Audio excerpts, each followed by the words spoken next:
ಬಹಳ ಬೆನಿಫಿಟ್ ಐತಿ. ಇವಾಗ ಓದಾಕ್ ಕೂತ್ರು ನೀವು ಡೆಫಿನೆಟ್ಲಿ ಆರಾಮ್ ಪಾಸ್ ಆಕಿರ್, ತಲೆ ಕೆಡ್ಸೋಕ್ ಹೋಗ್ಬೇಡ್ರಿ.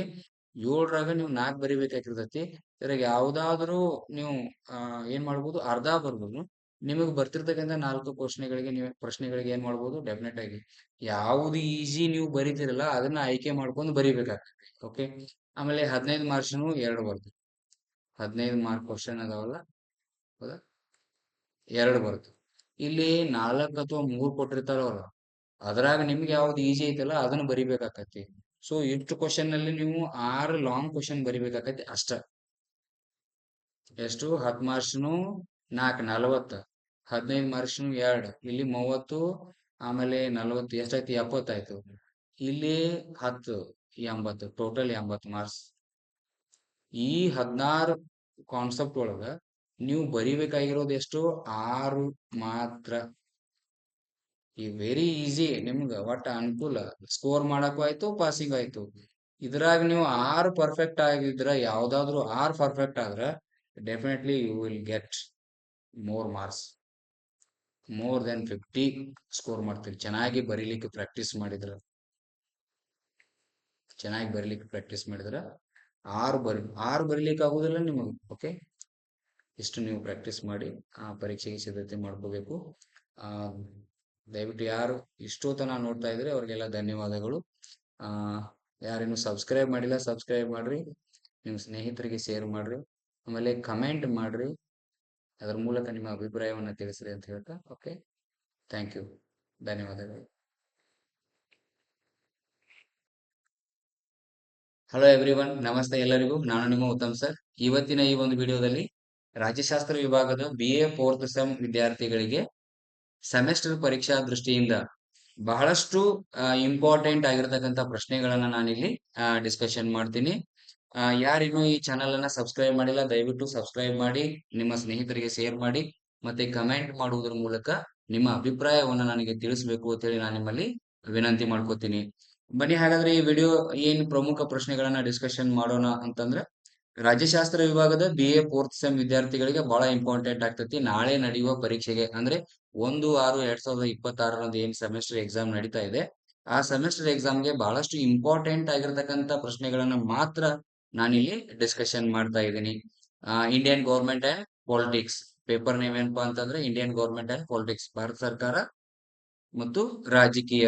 ಏನ್ ನಾ ಇಲ್ಲಿ ಈ ಒಂದು ಕ್ಲಾಸ್ನಾಗ ಏನ್ ಡಿಸ್ಕಷನ್ ಮಾಡ್ತಾ ಇದ್ದೀನಿ ಅಂತಂದ್ರೆ, ಏನ್ ಹೋಲ್ ಪಠ್ಯಕ್ರಮ ಐತಿ ಅಂತಂದ್ರೆ ವೆರಿ ಇಂಪಾರ್ಟೆಂಟ್. ಸಂವಿಧಾನ ರಚನಾ ಸಭೆ ವೆರಿ ಇಂಪಾರ್ಟೆಂಟ್. ಈ ಒಂದು ಟಾಪಿಕ್ನಾಗ 1 ಮಾರ್ಕ್ಸಿಗೂ ಬರುವಂತ ಪ್ರಶ್ನೆಗಳು ಕೂಡ ಸಾಧ್ಯತೆ ಐತಿ. ಅಂಡ್ ಸೆಕೆಂಡ್ ಟಾಪಿಕ್ ಏನೈತಿಪ್ಪ ಅಂತಂದ್ರೆ ಸಂವಿಧಾನದ ಪ್ರಮುಖ ಲಕ್ಷಣಗಳು, ವೆರಿ ಇಂಪಾರ್ಟೆಂಟ್. 10 ಮಾರ್ಕ್ಸ್ ಅಥವಾ 15 ಮಾರ್ಕ್ಸ್ಗೆ ಇದು ಡೆಫಿನೆಟ್ಲಿ ಬರತೈತಿ ಇದೊಂದು ಕ್ವಶನ್. ಅಂಡ್ ಮೂರನೇದು ಏನಪ್ಪಾ ಅಂತಂದ್ರೆ ಮೂಲಭೂತ ಹಕ್ಕುಗಳು, ವೆರಿ ಇಂಪಾರ್ಟೆಂಟ್. ಇದು ಕೂಡ ಡೆಫಿನೆಟ್ ಕ್ವಶನ್, ಮೂಲಭೂತ ಹಕ್ಕುಗಳು, ಫಂಡಮೆಂಟಲ್ ರೈಟ್ಸ್ ಅಂತ ಹೇಳಿ. ಅಂಡ್ ನಾಲ್ಕನೇದೇನು? ರಾಜ್ಯನೀತಿ ನಿರ್ದೇಶಕ ತತ್ವಗಳು, ರಾಜ್ಯನೀತಿ ನಿರ್ದೇಶಕ ತತ್ವಗಳು, directive principles of state policy ಅಂತ ಹೇಳ್ತೀವಿ. ಆಮೇಲೆ ನೆಕ್ಸ್ಟ್ ಒನ್ ರಾಷ್ಟ್ರಪತಿಗಳು, ಡೆಫಿನೆಟ್ ಕ್ವಶನ್ ಇದು ಒಂದು ಕೂಡ, ಹೌದಾ, ವೆರಿ ಇಂಪಾರ್ಟೆಂಟ್. ತ್ರಿಬಲ್ * ಅಂತಂದ್ರೆ ಏನ್ ತಪ್ಪಾಗಂಗಿಲ್ಲ, ಬಿಕಾಸ್ ವೆರಿ ಇಂಪಾರ್ಟೆಂಟ್, ಪರೀಕ್ಷಾ ದೃಷ್ಟಿಯಿಂದ ಮಾತ್ರ. ಓಕೆ. ಆಮೇಲೆ 6th ಒನ್ ಯಾವ್ದಪ್ಪಾ ಅಂತಂದ್ರೆ ರಾಜ್ಯಪಾಲರು, ಆಮೇಲೆ ಮುಖ್ಯಮಂತ್ರಿಗಳು, ಭಾರತದ ಸಂಸತ್ತು, ಆಮೇಲೆ ರಾಜ್ಯ ವಿಧಾನಸಭೆ ಮತ್ತು ವಿಧಾನ ಪರಿಷತ್, ಆಮೇಲೆ ಕರ್ನಾಟಕ ವಿಧಾನಸಭೆ ಮತ್ತು ವಿಧಾನ ಪರಿಷತ್ ಬಗ್ಗೆ ಡಿಸ್ಕಷನ್ ಮಾಡ್ತಾ ಇದ್ದೀನಿ.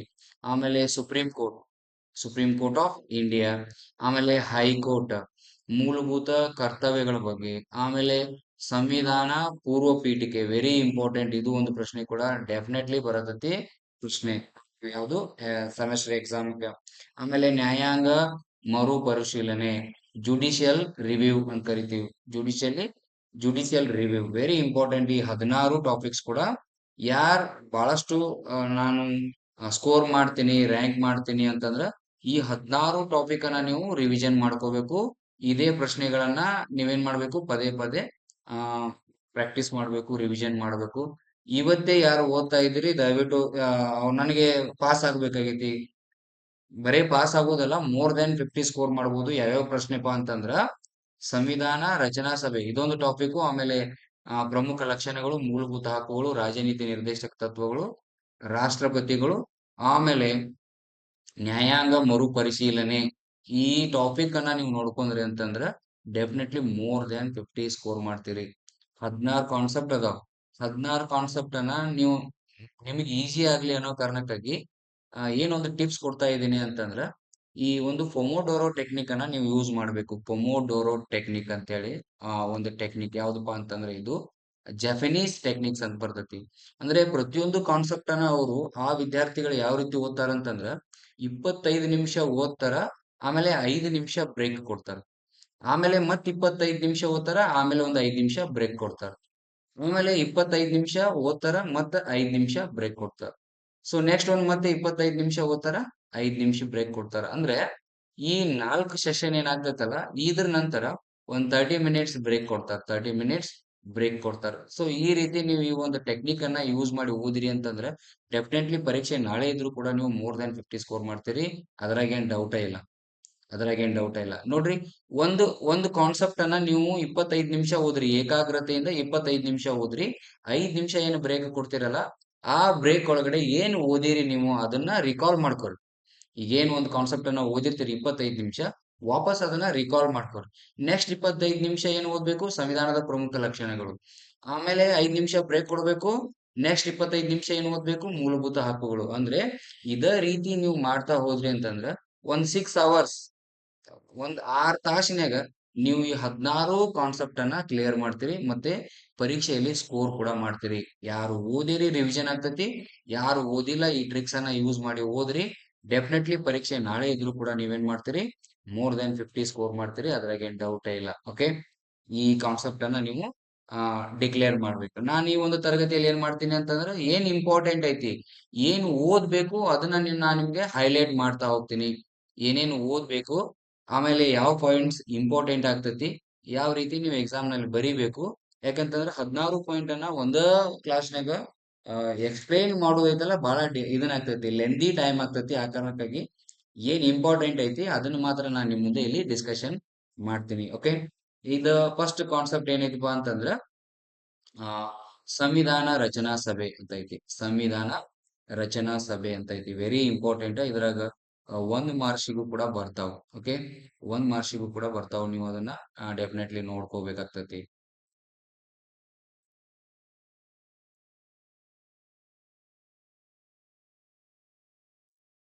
ಓಕೆ, ಒಂದ್ ಮಾರ್ಕ್ಸಿಗೂ ಕೂಡ ವೆರಿ ಇಂಪಾರ್ಟೆಂಟ್ ಆಗ್ತದೆ. ಏನು? ಸಂವಿಧಾನ ರಚನಾ ಸಭೆ. ಓಕೆ, ಸಂವಿಧಾನ ರಚನಾ ಸಭೆ very important concept.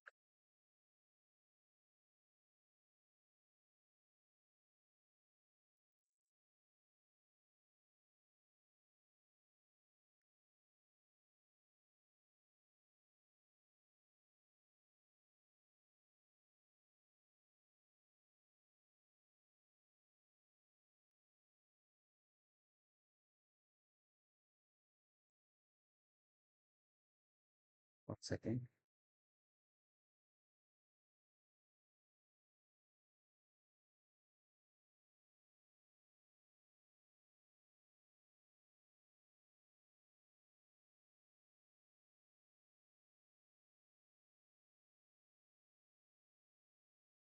Okay, sorry for the late. ಏನು ಫಸ್ಟ್ ಕಾನ್ಸೆಪ್ಟ್ ಏನೈತಿಪ್ಪ ಅಂತಂದ್ರ ಸಂವಿಧಾನ ರಚನಾ ಸಭೆ ಅಂತ ಐತಿ. ಸಂವಿಧಾನ ರಚನಾ ಸಭೆ, ಅದ್ರದ್ದು ಹಿನ್ನೆಲೆ ಆಗಿರ್ಬೋದು, ಅದ್ರದ್ದು ರಚನೆ ಆಗಿರ್ಬೋದು, ಅದ್ರ ಕಾರ್ಯಗಳ ಬಗ್ಗೆ ಡೆಫಿನೆಟ್ಲಿ ಒಂದು ಕ್ವಶನ್ ಇರತೈತಿ. ಓಕೆ, ಏನ್ ಸಂವಿಧಾನ ರಚನಾ ಸಭೆ? ಸಂವಿಧಾನ ರಚನಾ ಸಭೆಗೆ ನಮ್ಗೆ ಇಂಪಾರ್ಟೆಂಟ್ ಏನಪ್ಪಾ ಅಂತಂದ್ರೆ ಇದು ಯಾವಾಗ ಮತ್ತು ಯಾವ ಸಮಿತಿಯ ಶಿಫಾರಸಿನ ಮೇರೆಗೆ ರಚನೆ ಆಯಿತು ಅನ್ನೋದನ್ನ ನೋಡ್ಬೇಕು. ಫಸ್ಟ್ ನಾವು ಇಲ್ಲಿ ಏನ್ ನೋಡ್ಬೇಕು? ಯಾವ ಸಮಿತಿ ಅಂದ್ರೆ ಕ್ರಿಪ್ಸ್ ಕಮಿಷನ್ ಆಗಿರ್ಬೋದು, ಆಮೇಲೆ ಆಗಸ್ಟ್ ಕೊಡುಗೆಗಳಾಗಿರ್ಬೋದು, ಆಮೇಲೆ ವಿವಿಧ ಯೋಜನೆಗಳಾಗಿರ್ಬೋದು. ಸೊ ಮುಂಚೆ ಕೆಲವೊಂದಿಷ್ಟು ಆಯೋಗಗಳು ಬಂದವ. ಆಮೇಲೆ ಕ್ಯಾಬಿನೆಟ್ ಆಯೋಗ ಆಗಿರ್ಬೋದು. ಸೊ ಯಾವ ಆಯೋಗ ಈ ಒಂದು ಸಂವಿಧಾನ ರಚನಾ ಸಭೆಗೆ ರಚನೆ ಮಾಡ್ಲಿಕ್ಕೆ ಅವಕಾಶ ಕೊಡ್ತು ಅನ್ನೋದು ವೆರಿ ಇಂಪಾರ್ಟೆಂಟ್. ಒಂದ್ ಮಾರ್ಕ್ಸಿಗೂ ಕೂಡ ಇದು ಬರ್ತೈತಿ. ಯಾವ ಸಮಿತಿಪ ಅಂತಂದ್ರ ಕ್ಯಾಬಿನೆಟ್ ಮಿಷನ್. ಯಾವಾಗ ಅಂತಂದ್ರ 1946ರಲ್ಲಿ. 1946ರಲ್ಲಿ ನವೆಂಬರ್ ತಿಂಗಳಿನ್ಯಾಗ ಏನ್ ಮಾಡ್ತಾರ?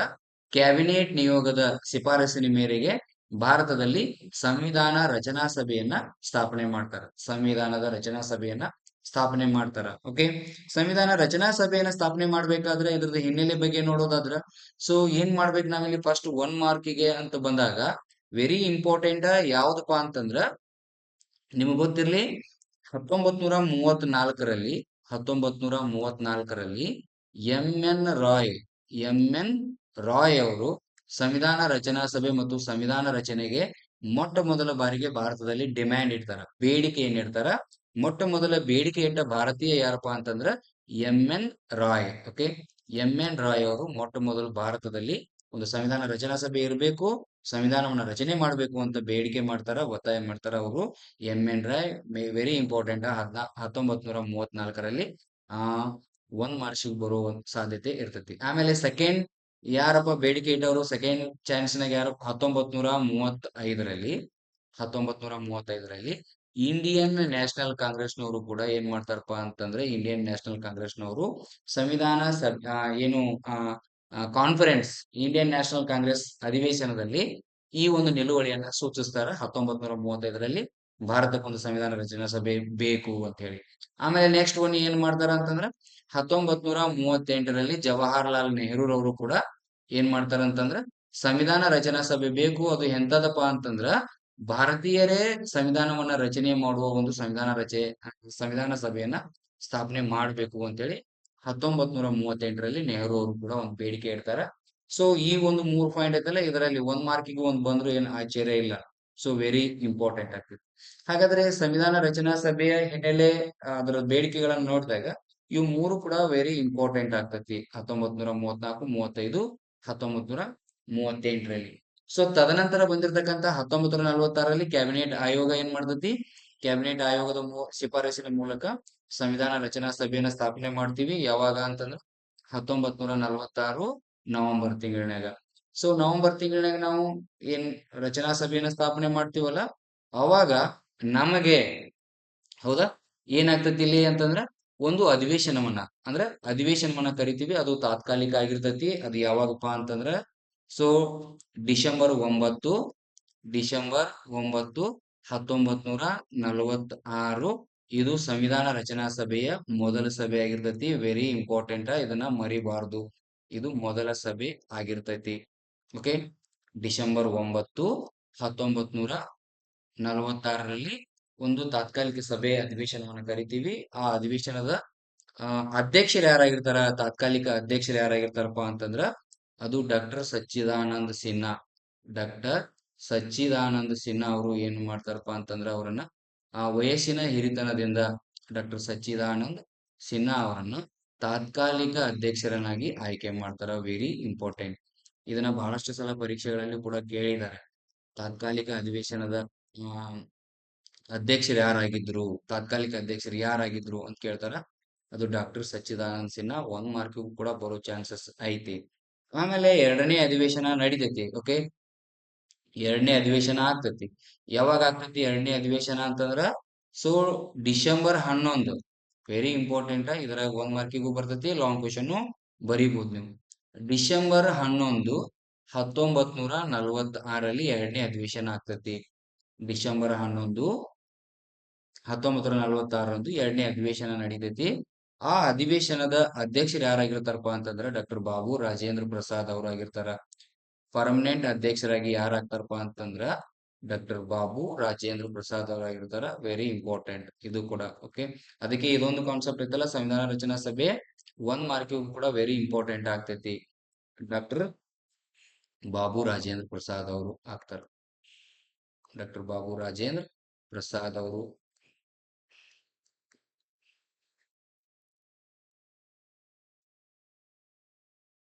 ಡಾಕ್ಟರ್ ಬಾಬು ರಾಜೇಂದ್ರ ಪ್ರಸಾದ್ ಅವ್ರು ಏನಾಗ್ತಾರ, ಪರ್ಮನೆಂಟ್ ಅಧ್ಯಕ್ಷರಾಗಿ ಆಯ್ಕೆ ಆಗ್ತಾರ.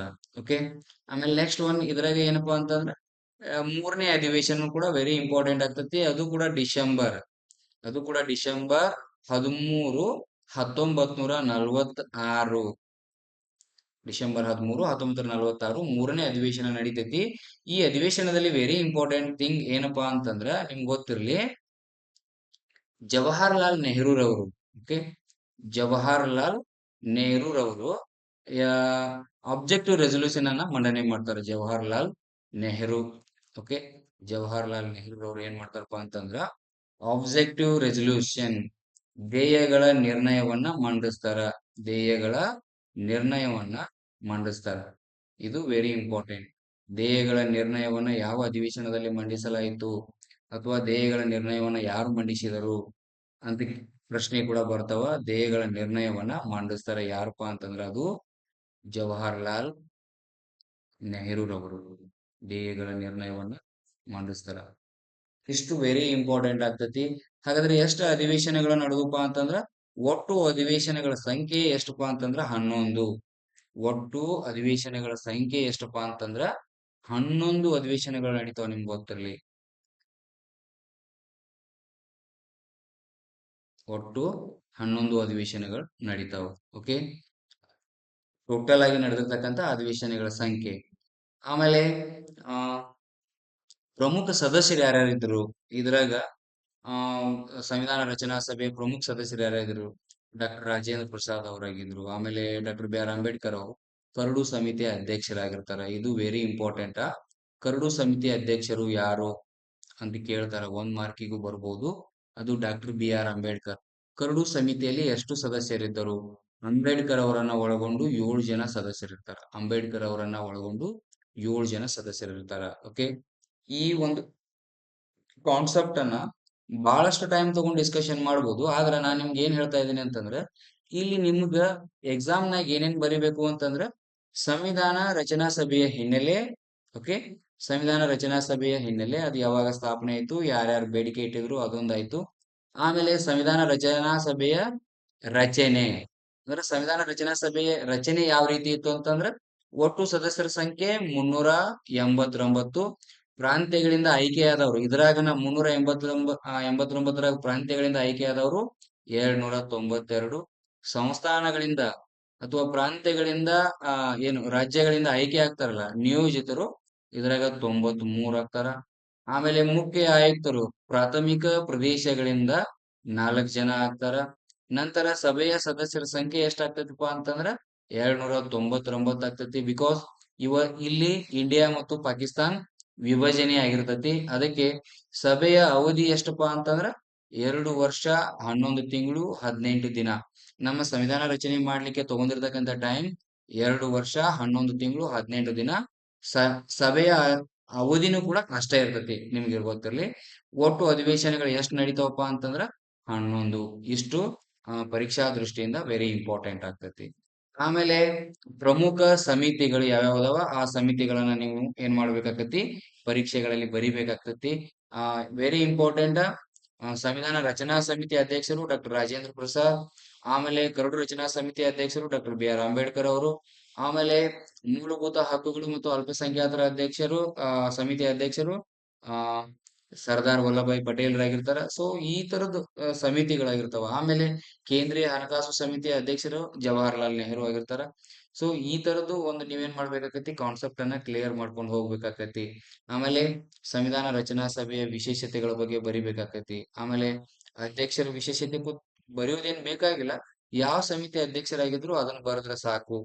ಓಕೆ, ಆಮೇಲೆ ಫೈನಲಿ ಏನಪ್ಪಾ ಈ ಒಂದು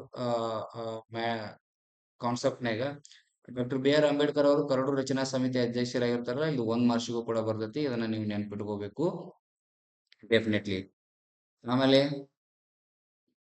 ಭಾರತೀಯ ಸಂವಿಧಾನ ರಚನಾ ಸಭೆಯ ಕೊಡುಗೆಗಳು ಏನೇನ್ ಕೊಡುಗೆಗಳು? ಭಾರತೀಯರನ್ನ ಒಳಗೂಡಿದ ಸಂವಿಧಾನವನ್ನ ನೀಡಿತು. ಆಮೇಲೆ ಪ್ರಜಾಸತ್ತಾತ್ಮಕ ಮೌಲ್ಯಗಳ ಆಧಾರ ಸಹಿತವಾಗಿ ಸಂವಿಧಾನವನ್ನ ರಚನೆ ಮಾಡಿತು. ಸಾಮಾಜಿಕ ಆರ್ಥಿಕ ರಾಜಕೀಯ ನ್ಯಾಯದ ದಾರಿಯನ್ನ ತೋರಿತು. ವಿಶ್ವದ ಅತಿ ದೊಡ್ಡ ಲಿಖಿತ ಸಂವಿಧಾನವನ್ನ ರಚನೆ ಮಾಡಿತು. ಅದನ್ನ ನೀವು ಬರಿಬೇಕಾಗ್ತತಿ. Very important. Okay, next concept ಏನು? ಭಾರತ ಸಂವಿಧಾನದ ಪ್ರಮುಖ ಲಕ್ಷಣಗಳು. Very important. ಭಾರತ ಸಂವಿಧಾನದ ಪ್ರಮುಖ ಲಕ್ಷಣಗಳು. ನಿಮ್ಗೊಂದು ಕಿವಿ ಮಾತು ಏನಪ್ಪಾ ಅಂತಂದ್ರೆ, ಇದನ್ನ ಬಂದಾಗ ನೀವು ಇದನ್ನ ಪಾಸ್ ಮಾಡಿ ಏನ್ ಮಾಡ್ಬೇಕು, ಈ ನೋಟ್ಸ್ ಅನ್ನ ನೀವು ನೋಟ್ ಮಾಡ್ಕೋಬೇಕು. ಈ ನೋಟ್ಸ್ ಅನ್ನ ನೋಟ್ ಮಾಡ್ಕೋಬೇಕು. ನಾನು ಬರೀ ಹೈಲೈಟ್ಸ್ ನಿಮ್ಗೆ ಒಂದು ಹಿಂಟ್ ಕೊಡ್ಕೋತ ಹೋಗ್ತೀನಿ. ಎಕ್ಸಾಮ್ನಾಗ ಯಾವ ರೀತಿ ಬರಿಬೇಕು, ಹೆಂಗ್ ಸ್ಕೋರ್ ಮಾಡ್ಬೇಕು ಅನ್ನೋದನ್ನ ಒಂದು ದಾರಿಯಾಗಿ ನಾನು ನಿಮ್ಗೆ ಇದನ್ನ ಕ್ಲಾಸ್ ಮಾಡ್ತಾ ಇದ್ದೀನಿ. ದಯವಿಟ್ಟು ಎಲ್ಲಾನು ಎಕ್ಸ್ಪ್ಲೇನ್ ಮಾಡಕ್ ಆಗಂಗಿಲ್ಲ, ಯಾಕಂದ್ರೆ ಇನ್ನಷ್ಟು ಟಾಪಿಕ್ಸ್ ಅದಾವ. ಸೊ ಎಲ್ಲಾ ಟಾಪಿಕ್ ಅನ್ನು ಈ ಒಂದು ವಿಡಿಯೋದಾಗ ಕವರ್ ಮಾಡ್ತೀನಿ. ಪರೀಕ್ಷೆಗೆ ಬಹಳ ಇಂಪಾರ್ಟೆಂಟ್ ಆಗ್ತೈತಿ ಆ ಕಾರಣಕ್ಕಾಗಿ. ಸೊ ಏನು ಭಾರತ ಸಂವಿಧಾನದ ಪ್ರಮುಖ ಲಕ್ಷಣಗಳು?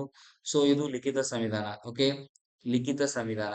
ಭಾರತ ಸಂವಿಧಾನ ಬರೆಯಲ್ಪಟ್ಟ ಸಂವಿಧಾನ ಆಗಿರ್ತೈತಿ. ಓಕೆ, ಯಾವ ರೀತಿ ಅಂದ್ರೆ ಲಿಖಿತ ಸಂವಿಧಾನ ಅಂತಂದ್ರೆ ಮೂಲಭೂತ ಹಕ್ಕುಗಳು, ರಾಜನೀತಿ ನಿರ್ದೇಶಕ ತತ್ವಗಳು, ಆಮೇಲೆ ಆ ಹೀಗೆ ಇರಬೇಕು ಅಂತ ಹೇಳಿ ಬರೆಯಲ್ಪಟ್ಟಿರ್ತಾವಲ್ಲ, ಆ ಕಾರಣಕ್ಕಾಗಿ ಅದನ್ನ ನಾವು ಲಿಖಿತ ಸಂವಿಧಾನ ಅಂತ ಕರಿತೀವಿ. ಓಕೆ, ಲಿಖಿತ ಸಂವಿಧಾನ. ಆಮೇಲೆ ವಿಶ್ವದ ದೀರ್ಘ ಸಂವಿಧಾನ ಅಂದ್ರೆ ಬೃಹತ್ ಆಕಾರದ ಸಂವಿಧಾನ ಯಾವ್ದಪ್ಪ ಅಂತಂದ್ರ ಅದು ಭಾರತೀಯ ಸಂವಿಧಾನ.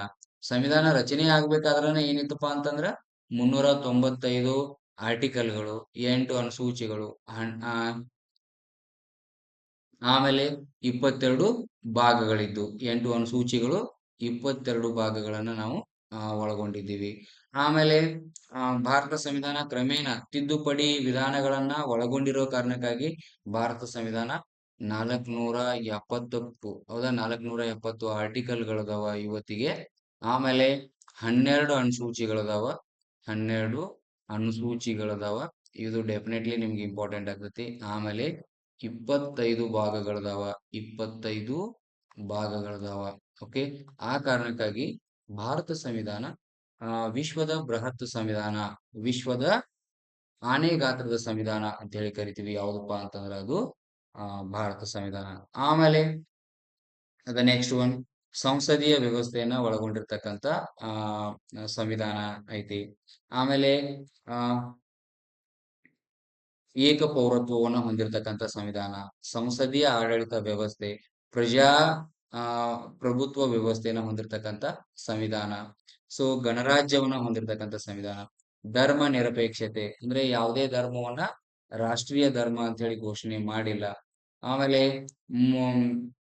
ಮೂಲಭೂತ ಹಕ್ಕುಗಳದಾವ, ರಾಜಕೀಯ ನ್ಯಾಯದ ಗ್ಯಾರಂಟಿ ಐತಿ ನಮ್ಮಲ್ಲಿ, ಮೂಲಭೂತ ಹಕ್ಕುಗಳದಾವ, ರಾಜನೀತಿ ನಿರ್ದೇಶಕ ತತ್ವಗಳದಾವ, ನ್ಯಾಯಾಂಗದ ಸ್ವಾತಂತ್ರ್ಯತೆ ಐತಿ, ತಿದ್ದುಪಡಿ ವಿಧಾನಗಳದಾವ, ಆಮೇಲೆ ಏಕ ನಾಗರಿಕತೆ ಐತಿ, ಆಮೇಲೆ ಸ್ವತಂತ್ರ ಚುನಾವಣಾ ವ್ಯವಸ್ಥೆ ಐತಿ. ಸೊ ಇದನ್ನ ನೀವು ನಾ ಎಲ್ಲಾನು ಎಕ್ಸ್ಪ್ಲೇನ್ ಯಾಕೆ ಮಾಡ್ತಾ ಇಲ್ಲ ಅಂತಂದ್ರೆ, ಸೊ ಈ ತರದ ಪಾಯಿಂಟ್ಸ್ ಗಳನ್ನ ನೀವು ಮೆನ್ಷನ್ ಮಾಡಿ ಬರಿಬೇಕಾಗ್ತತಿ. ಇದನ್ನ ಪಾಸ್ ಮಾಡಿ ನೋಟ್ ಮಾಡ್ಕೊರಿ. ಓಕೆ, ವೆರಿ ಈಸಿ ಪಾಯಿಂಟ್ ಇರೋದ್ರಿಂದ ನಾನು ಮತ್ತೆ ನೆಕ್ಸ್ಟ್ ಕಾನ್ಸೆಪ್ಟ್ ಗೆ ಹೋಗ್ತಾ ಇದ್ದೀನಿ. ಆಮೇಲೆ ವಿಶೇಷತೆಗಳು ಸಂಕ್ಷಿಪ್ತವಾಗಿ ಹೇಳೋದಾದ್ರ, ಓಕೆ, ಲಿಖಿತ ಸಂವಿಧಾನ ಐತಿ, ವಿಶ್ವದ ದೀರ್ಘ ಸಂವಿಧಾನ ಐತಿ. ಓಕೆ, ಇವುಗಳನ್ನು ಕೂಡ ನೀವೆಲ್ಲ ನೋಟ್ ಮಾಡ್ಕೋರಿ. ಸೊ ಸಂವಿಧಾನದ ಪ್ರಭಾವಗಳು ಅಂದ್ರೆ ಯಾವ ದೇಶದಿಂದ ಏನೇನ್ ನಾವು ಎರವಲು ಪಡ್ಕೊಂಡಿದೀವಿ ಅದು ಕೂಡ ಇಂಪಾರ್ಟೆಂಟ್ ಆಗ್ತತಿ. ಏನಪ್ಪಾ ಅಂತಂದ್ರ ಅಮೆರಿಕದಿಂದ ನಾವ್ ಏನೇನ ಎರವಲು ಪಡ್ಕೊಂಡಿದೀವಿ ಅಂತಂದ್ರ ಮೂಲಭೂತ ಹಕ್ಕುಗಳು. ಬ್ರಿಟನ್ ನಿಂದ ಏನನ್ನ ನಾವು ಎರವಲು ಪಡ್ಕೊಂಡಿದೀವಿ ಅಂತಂದ್ರೆ ಸಂಸದೀಯ ವ್ಯವಸ್ಥೆ. ಐರ್ಲೆಂಡ್ ದಿಂದ ನಾವ್ ಏನನ್ನ ಎರವಲು ಪಡ್ಕೊಂಡಿದೀವಿ ಅಂತಂದ್ರೆ ರಾಜನೀತಿ ನಿರ್ದೇಶಕ ತತ್ವಗಳು. ಕೆನಡಾದಿಂದ ಏನನ್ನ ನಾವು ಎರವಲು ಪಡ್ಕೊಂಡಿದೀವಿ ಅಂತಂದ್ರ ಆ ಸಂಸದೀಯ ಒಕ್ಕೂಟ ವ್ಯವಸ್ಥೆ ಅಥವಾ ಸಂಯುಕ್ತ ವ್ಯವಸ್ಥೆ ಅಂತ ಏನ್ ಕರಿತೀವಿ, ಇದನ್ನ ನಾವು ಕೆನಡಾ ದೇಶದಿಂದ ಎರವಲು ಪಡ್ಕೊಂಡಿರ್ತಕ್ಕಂಥದ್ದು. ಓಕೆ, ಆಸ್ಟ್ರೇಲಿಯಾದಿಂದ ನಾವು ಏನನ್ನ ಎರವಲು ಪಡ್ಕೊಂಡಿದೀವಿ ಅಂತಂದ್ರೆ ವ್ಯಾಪಾರದ ಸ್ವಾತಂತ್ರ್ಯ. ಆಮೇಲೆ ಜರ್ಮನಿಯಿಂದ ಏನನ್ನ ಎರವಲು ಪಡ್ಕೊಂಡಿದೀವಿ ಅಂತಂದ್ರೆ ತಿದ್ದುಪಡಿ ವಿಧಾನವನ್ನ ನಾವು ಜರ್ಮನಿ ಸಂವಿಧಾನದಿಂದ ಎರವಲು ಪಡ್ಕೊಂಡಿದೀವಿ. ವೆರಿ ಇಂಪಾರ್ಟೆಂಟ್ ಆಗ್ತತಿ. ಮೂಲಭೂತ ಹಕ್ಕುಗಳನ್ನ ನಾವು ಯಾವ ದೇಶದಿಂದ ಎರವಲು ಪಡ್ಕೊಂಡಿದೀವಪ್ಪ ಅಂತಂದ್ರ ಆ ಅಮೆರಿಕ ಸಂವಿಧಾನದಿಂದ ಅಂತ. ಓಕೆ, ಅದನ್ನ ನಾವು ಅರ್ಥ ಮಾಡ್ಕೋಬೇಕಾಗತ್ತಿ. ಸೊ ಇಷ್ಟು ಪ್ರಮುಖ ಅಂಶಗಳನ್ನ ನೀವು ಪರೀಕ್ಷೆಯಲ್ಲಿ ಬರಿಬೇಕಾಗತ್ತಿ. ಅಂಡ್ ವೆರಿ ಇಂಪಾರ್ಟೆಂಟ್ ಟಾಪಿಕ್ ಏನಪ್ಪಾ ಅಂತಂದ್ರ ಈ ಮೂಲಭೂತ ಹಕ್ಕುಗಳು. ವೆರಿ ಇಂಪಾರ್ಟೆಂಟ್ ಟಾಪಿಕ್ ಏನಪ್ಪಾ ಅಂತಂದ್ರ ಮೂಲಭೂತ ಹಕ್ಕುಗಳು. ಡೆಫಿನೆಟ್ಲಿ ನಿಮ್ಗೆ ಅದು 15 ಮಾರ್ಕ್ಸಿಗೆ ಬರತೈತಿ, ಅದ್ರಾಗ ಏನ್ ಡೌಟೇ ಇಲ್ಲ. ಮೂಲಭೂತ ಹಕ್ಕುಗಳ ಬಗ್ಗೆ ನಾವು ಬೇಸಿಕ್ಸ್ ಹಿಡ್ಕೊಂಡು ಅದರ ಲಕ್ಷಣಗಳ ಹಿಡ್ಕೊಂಡು ವಿಧಿಗಳನ್ನು ಕೂಡ ನಾವು ಇಲ್ಲಿ ಬರಿಬೇಕಾಗ್ತಿ. ಪರೀಕ್ಷೆಗೆ ನೀವು ಸ್ಕೋರ್ ಮಾಡ್ಬೇಕು ಅಂತಂದ್ರ ವೆರಿ ಇಂಪಾರ್ಟೆಂಟ್. ಅದನ್ನ ನೀವು ಬರೆದು ಇಟ್ಕೊಂಡ್ಬಿಡ್ರಿ, ವೆರಿ ಇಂಪಾರ್ಟೆಂಟ್. ಓಕೆ, ಏನು ಮೂಲಭೂತ ಹಕ್ಕುಗಳು? ಮೂಲಭೂತ ಹಕ್ಕುಗಳು ಭಾರತ ಸಂವಿಧಾನದ 3ನೇ ಭಾಗದಲ್ಲಿ ಕಂಡು ಬರ್ತವೆ. ಇದನ್ನ 1 ಮಾರ್ಕಿಗೂ ಕೂಡ ನಾವು ಇಂಪಾರ್ಟೆಂಟ್. ಮೂಲಭೂತ ಹಕ್ಕುಗಳು ಯಾವ ಭಾಗದಲ್ಲಿ ಕಂಡು ಬರುತ್ತವೆ ಅಂತಂದಾಗ ಭಾರತ ಸಂವಿಧಾನದ 3ನೇ ಭಾಗದಲ್ಲಿ ಮೂಲಭೂತ ಹಕ್ಕುಗಳು ಕಂಡು ಬರುತ್ತವೆ. ಹಾಗಾದ್ರೆ ವಿಧಿ ಎಲ್ಲಿಂದ ಎಲ್ಲಿವರೆಗೆ ಅಂತಂದ್ರ ವಿಧಿ 12ರಿಂದ 35ನೇ ವಿಧಿವರೆಗೆ ಏನಾಗ್ತತಿ, ಮೂಲಭೂತ ಹಕ್ಕುಗಳ ಬಗ್ಗೆ ಉಲ್ಲೇಖ ಇರುವುದನ್ನು ನಾವು ಇಲ್ಲಿ ನೋಡ್ಬೋದು. ಆಮೇಲೆ ಇಲ್ಲಿ ವೆರಿ ಇಂಪಾರ್ಟೆಂಟ್ ಏನು ಒಂದ್ ಮಾರ್ಕಿಗೆ ಅಂತಂದ್ರೆ ಹ್ಮ್ ಮೂರನೇ ಭಾಗವನ್ನ, ಭಾರತ ಸಂವಿಧಾನದ ಮೂರನೇ ಭಾಗವನ್ನ ಆ ಮ್ಯಾಗ್ನಾ ಕಾರ್ಟ್ ಅಂತ ಕರಿತೀವಿ. ಮೂರನೇ ಭಾಗವನ್ನ ಏನ್ ಕರಿತಾರಪ್ಪ ಅಂತಂದ್ರೆ ಭಾರತ ಸಂವಿಧಾನದ ಮ್ಯಾಗ್ನಾ ಕಾರ್ಟ್ ಅಂತ ಹೇಳಿ ಕರಿತೀವಿ. Magna cart. ಮ್ಯಾಗ್ನಾ ಕಾರ್ಟ್ ಐತಲ್ಲ ಇದು 1215ರಲ್ಲಿ 1215ರಲ್ಲಿ ಕಿಂಗ್ ಜಾನ್ ದೊರೆ, ಕಿಂಗ್ ಜಾನ್ ದೊರೆ, ಇಂಗ್ಲೆಂಡಿನ ಕಿಂಗ್ ಜಾನ್ ದೊರೆ ಅನ್ನೋ ಏನ್ ಮಾಡ್ತಾನಪ್ಪ ಅಂತಂದ್ರೆ ತನ್ನ ದೇಶದ ನಾಗರಿಕರಿಗೆ ಹಕ್ಕುಗಳನ್ನ ಬಿಟ್ಟು ಕೊಡ್ತಾನಲ್ಲ, ಅದನ್ನ ನಾವು ಮ್ಯಾಗ್ನಾ ಕಾರ್ಟ್ ಅಂತ ಕರಿತೀವಿ. ಹಕ್ಕುಗಳನ್ನ ಏನ್ ಬಿಟ್ಟು ಕೊಡ್ತಾನಲ್ಲ 1215ರಲ್ಲಿ, ಇದು ಭೂಮಿ ಮೇಲೆ ಮಾನವರಿಗೆ ನೀಡಿದ ಮೊಟ್ಟ ಮೊದಲ ಮೂಲಭೂತ ಹಕ್ಕುಗಳಾಗಿರ್ತಾವ. ಸೊ ಈ ಲಕ್ಷಣಗಳನ್ನ ಭಾರತ ಸಂವಿಧಾನದ ಮೂರನೇ ಭಾಗ ಹೋಲಿಕೆ ಮಾಡೋದ್ರಿಂದ ಅದಕ್ಕ ಸಂವಿಧಾನದ ಮೂರನೇ ಭಾಗವನ್ನ ಏನ್ ಕರಿತೀವಪ್ಪ ಅಂತಂದ್ರ ಭಾರತ ಸಂವಿಧಾನದ ಮ್ಯಾಗ್ನಾ ಕಾರ್ಟ್ ಅಂತ ಹೇಳಿ ಕರಿತೀವಿ. ಭಾರತ ಸಂವಿಧಾನದ ಮ್ಯಾಗ್ನಾ ಕಾರ್ಟ್ ಅಂತ ಹೇಳಿ ಕರಿತೀವಿ. ಓಕೆ, ಇವುಗಳ ಬಗ್ಗೆ ನೀವೇನ್ ಮಾಡ್ಬೇಕಾಗ್ತೈತಿ, ನೋಟ್ ಅನ್ನ ಮಾಡ್ಕೋಬೇಕಾಗ್ತೈತಿ. ಸೊ ಇಲ್ಲಿ ಪಾಸ್ ಮಾಡಿ ನೀವು ನೋಟ್ ಮಾಡ್ಕೋಬಹುದು ದಯವಿಟ್ಟು.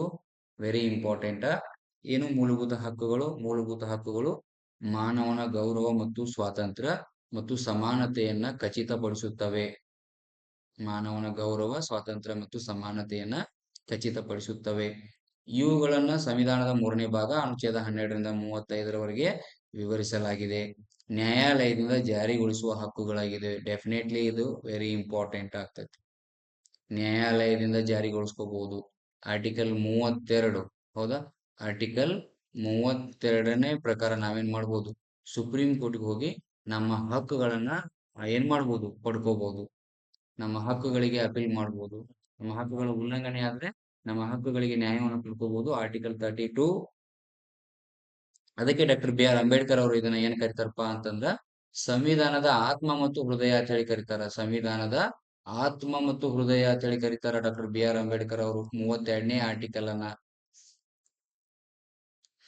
ಆರ್ಟಿಕಲ್ 726 ಪ್ರಕಾರ ನಾವು ಹೈಕೋರ್ಟ್ಗೆ ಹೋಗಿ ನಮ್ಮ ಹಕ್ಕುಗಳನ್ನ ಅನುಷ್ಠಾನಗೊಳಿಸ್ಕೋಬಹುದು. ಹೈಕೋರ್ಟ್ಗೆ ಹೋಗಿ ಕೂಡ ಏನ್ ಮಾಡ್ಬೋದು, ನಮ್ಮ ಹಕ್ಕುಗಳನ್ನ ನಾವು ಅನುಷ್ಠಾನ ಮಾಡ್ಕೋಬಹುದು. ಆರ್ಟಿಕಲ್ 32 ಮತ್ತೆ 726 ವೆರಿ ಇಂಪಾರ್ಟೆಂಟ್ ಆಗ್ತೈತಿ. ನೆಕ್ಸ್ಟ್ ಒನ್, ಮುಖ್ಯ ಲಕ್ಷಣಗಳೇನು? ಇವುಗಳು ನ್ಯಾಯಾಲಯದಿಂದ ಜಾರಿಗೊಳಿಸಬಹುದು. Yes, article 32 supreme court, article 726 high court. ಇವು ವ್ಯಕ್ತಿಗತ ಹಕ್ಕುಗಳಾಗಿವೆ. ಅಂದ್ರೆ ಇವು ಹಕ್ಕುಗಳನ್ನ ಭಾರತೀಯ ನಾಗರಿಕರಿಗೆ ಬಿಟ್ಟು ಕೊಡಲಾಗಿದೆ. ಇವು ಸಂವಿಧಾನದಿಂದ ಸಂರಕ್ಷಿತವಾಗಿವೆ. S, of course. ಆಮೇಲೆ ವೈಯಕ್ತಿಕ ಸ್ವಾತಂತ್ರ್ಯ, ಮಾನವ ಮತ್ತು ಗೌರವದ ಆಧಾರವಾಗಿವೆ. ಇವು ಸರ್ಕಾರದ ದುರುದ್ದೇಶದ ವಿರುದ್ಧ ರಕ್ಷಣೆಯನ್ನು ಒದಗಿಸುತ್ತವೆ. ಸರ್ಕಾರದ ವಿರುದ್ಧ ದುರುದ್ದೇಶ ಅಂದ್ರೆ ಆರ್ಟಿಕಲ್ 13ರ ಪ್ರಕಾರ ರಾಜ್ಯ ಸರ್ಕಾರ ಆಗ್ಲಿ ಕೇಂದ್ರ ಸರ್ಕಾರ ಆಗ್ಲಿ ಮೂಲಭೂತ ಹಕ್ಕುಗಳನ್ನ ಉಲ್ಲಂಘಿಸುವ ಯಾವುದೇ ಕಾಯ್ದೆ ಕಾನೂನುಗಳನ್ನ ಮಾಡಿದ್ರ ಆರ್ಟಿಕಲ್ 13ರ ಮೂಲಕ ಸುಪ್ರೀಂ ಕೋರ್ಟ್ ಅವುಗಳನ್ನ ರದ್ದುಪಡಿಸ್ತತಿ. Very important. ಆರ್ಟಿಕಲ್ 13ರ ಮೂಲಕ ಅವುಗಳನ್ನು ರದ್ದುಪಡಿಸ್ತತಿ. ಅದು ಇಂಪಾರ್ಟೆಂಟ್ ಆಗ್ತದೆ.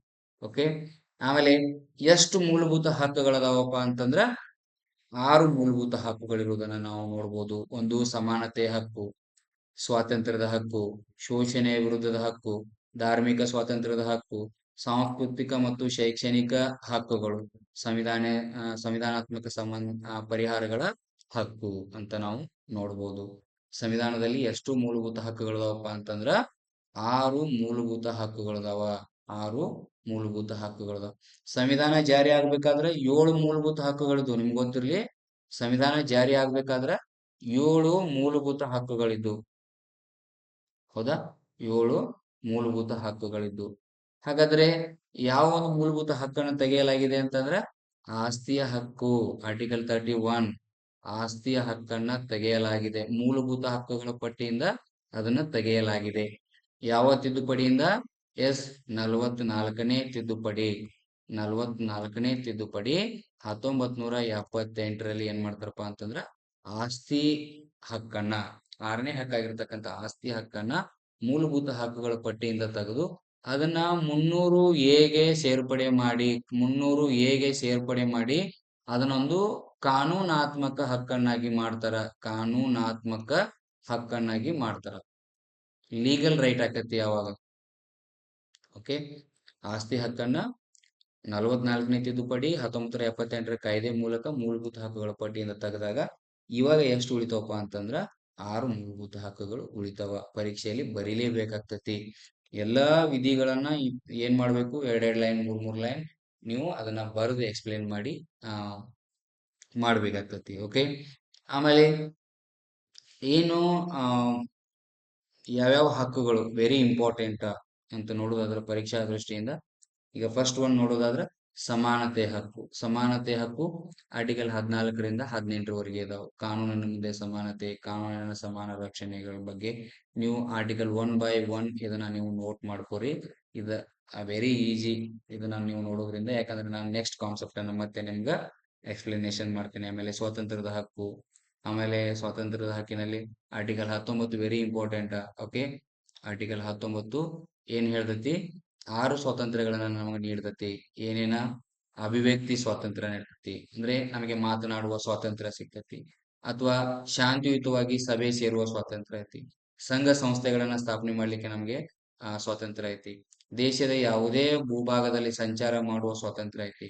ಆಮೇಲೆ ಯಾವುದೇ ವ್ಯಕ್ತಿ ಆ ಯಾವುದೇ ಉದ್ಯೋಗ ಮತ್ತು ವ್ಯವಹಾರ ಮಾಡ್ಲಿಕ್ಕೆ ಸ್ವಾತಂತ್ರ್ಯ ಐತಿ.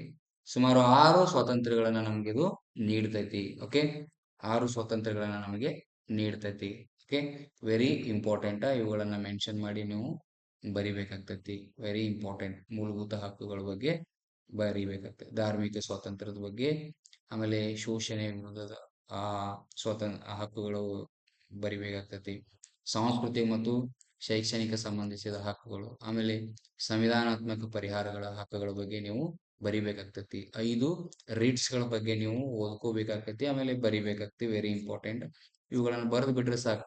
15 ಮಾರ್ಕ್ಸಿಗೆ ನೀವು ಏನೇನ್ ಮೆನ್ಷನ್ ಮಾಡ್ಬೇಕು ಅಂತಂದ್ರ, ಆ ಯಾವ ಭಾಗ, ವಿಧಿ ಎಲ್ಲಿಂದ ಎಲ್ಲಿವರೆಗೆ, ಆಮೇಲೆ ಮೂಲಭೂತ ಹಕ್ಕುಗಳ ಲಕ್ಷಣಗಳು, ಮೂಲಭೂತ ಹಕ್ಕುಗಳು 6 ಹಕ್ಕುಗಳನ್ನ ಎಕ್ಸ್ಪ್ಲೇನ್ ಮಾಡಿದ್ರೆ ನೀವು 15 ಮಾರ್ಕ್ಸಿಗೆ ಏನಾಗ್ತತಿ, ಸಫಿಶಿಯಂಟ್ ಆಗ್ತತಿ. ಓಕೆ. ಆಮೇಲೆ ನೆಕ್ಸ್ಟ್ ಒನ್ ಬರ್ತಿರ್ತಕ್ಕಂಥ ಕಾನ್ಸೆಪ್ಟ್ ಯಾವ್ದಪ್ಪ ಅಂತಂದ್ರ ರಾಜನೀತಿ ನಿರ್ದೇಶಕ ತತ್ವಗಳು. ರಾಜನೀತಿ ನಿರ್ದೇಶಕ ತತ್ವಗಳು ವೆರಿ ಇಂಪಾರ್ಟೆಂಟ್. ಇದು ಯಾವ ಭಾಗದಲ್ಲಿ ಐತೆ ಅಂತ ಸಂವಿಧಾನದ ಭಾಗ 4ರಲ್ಲಿ ಇದು ಕಂಡು ಬರ್ತೈತಿ. ವಿಧಿ ಎಲ್ಲಿಂದ ಎಲ್ಲಿವರೆಗೆ ಅಂತಂದ್ರ 36ರಿಂದ 51ನೇ ವಿಧಿವರೆಗೂ ರಾಜನೀತಿ ನಿರ್ದೇಶಕ ತತ್ವಗಳನ್ನ ನಾವು ಏನ್ ಮಾಡ್ಬೋದು, ಅಳವಡಿಕೆ ಇರುವುದನ್ನ ನಾವು ನೋಡ್ಬೋದಾಗ್ತತಿ. Very important. ಇದನ್ನು ಕೂಡ ನೀವೇನ್ ಮಾಡ್ಬೇಕು, ಒಂದೊಂದೇ ಪಾಯಿಂಟ್ ಅನ್ನ ನೀವು ನೋಡ್ಕೋಬೇಕಾಗ್ತತಿ ಎಕ್ಸಾಮ್ ದೃಷ್ಟಿಯಿಂದ. ಏನಿದು ವೆರಿ 1 ಮಾರ್ಕ್ಸಿಗೆ ಬರ್ತಕ್ಕಂತ ಒಂದು ಪಾಯಿಂಟ್ ಏನಪ್ಪಾ ಅಂತಂದ್ರೆ, ರಾಜನೀತಿ ನಿರ್ದೇಶಕ ತತ್ವಗಳು ಸಂವಿಧಾನದ ಯಾವ ಭಾಗದಲ್ಲಿ ಇದಾವ ಅಂತಂದ್ರೆ 4ನೇ ಭಾಗ. ರಾಜನೀತಿ ನಿರ್ದೇಶಕ ತತ್ವಗಳ ಉದ್ದೇಶ ಅಂತ ಕೇಳಿದ ಅಂತಂದ್ರ ಕಲ್ಯಾಣ ರಾಜ್ಯ ನಿರ್ಮಾಣ ಮಾಡುವುದು. ಕಲ್ಯಾಣ ರಾಜ್ಯ ನಿರ್ಮಾಣ. ಕಲ್ಯಾಣ ರಾಜ್ಯ ನಿರ್ಮಾಣ. Okay. Very important. Welfare state. ಕಲ್ಯಾಣ ರಾಜ್ಯ ನಿರ್ಮಾಣ ಮಾಡೋದೈತಲ್ಲ, ರಾಜನೀತಿ ನಿರ್ದೇಶಕ ತತ್ವಗಳ ಉದ್ದೇಶ, ಗುರಿ ಮತ್ತು ಉದ್ದೇಶ ಐತಲ್ಲ, ಇದು ವೆರಿ ಇಂಪಾರ್ಟೆಂಟ್.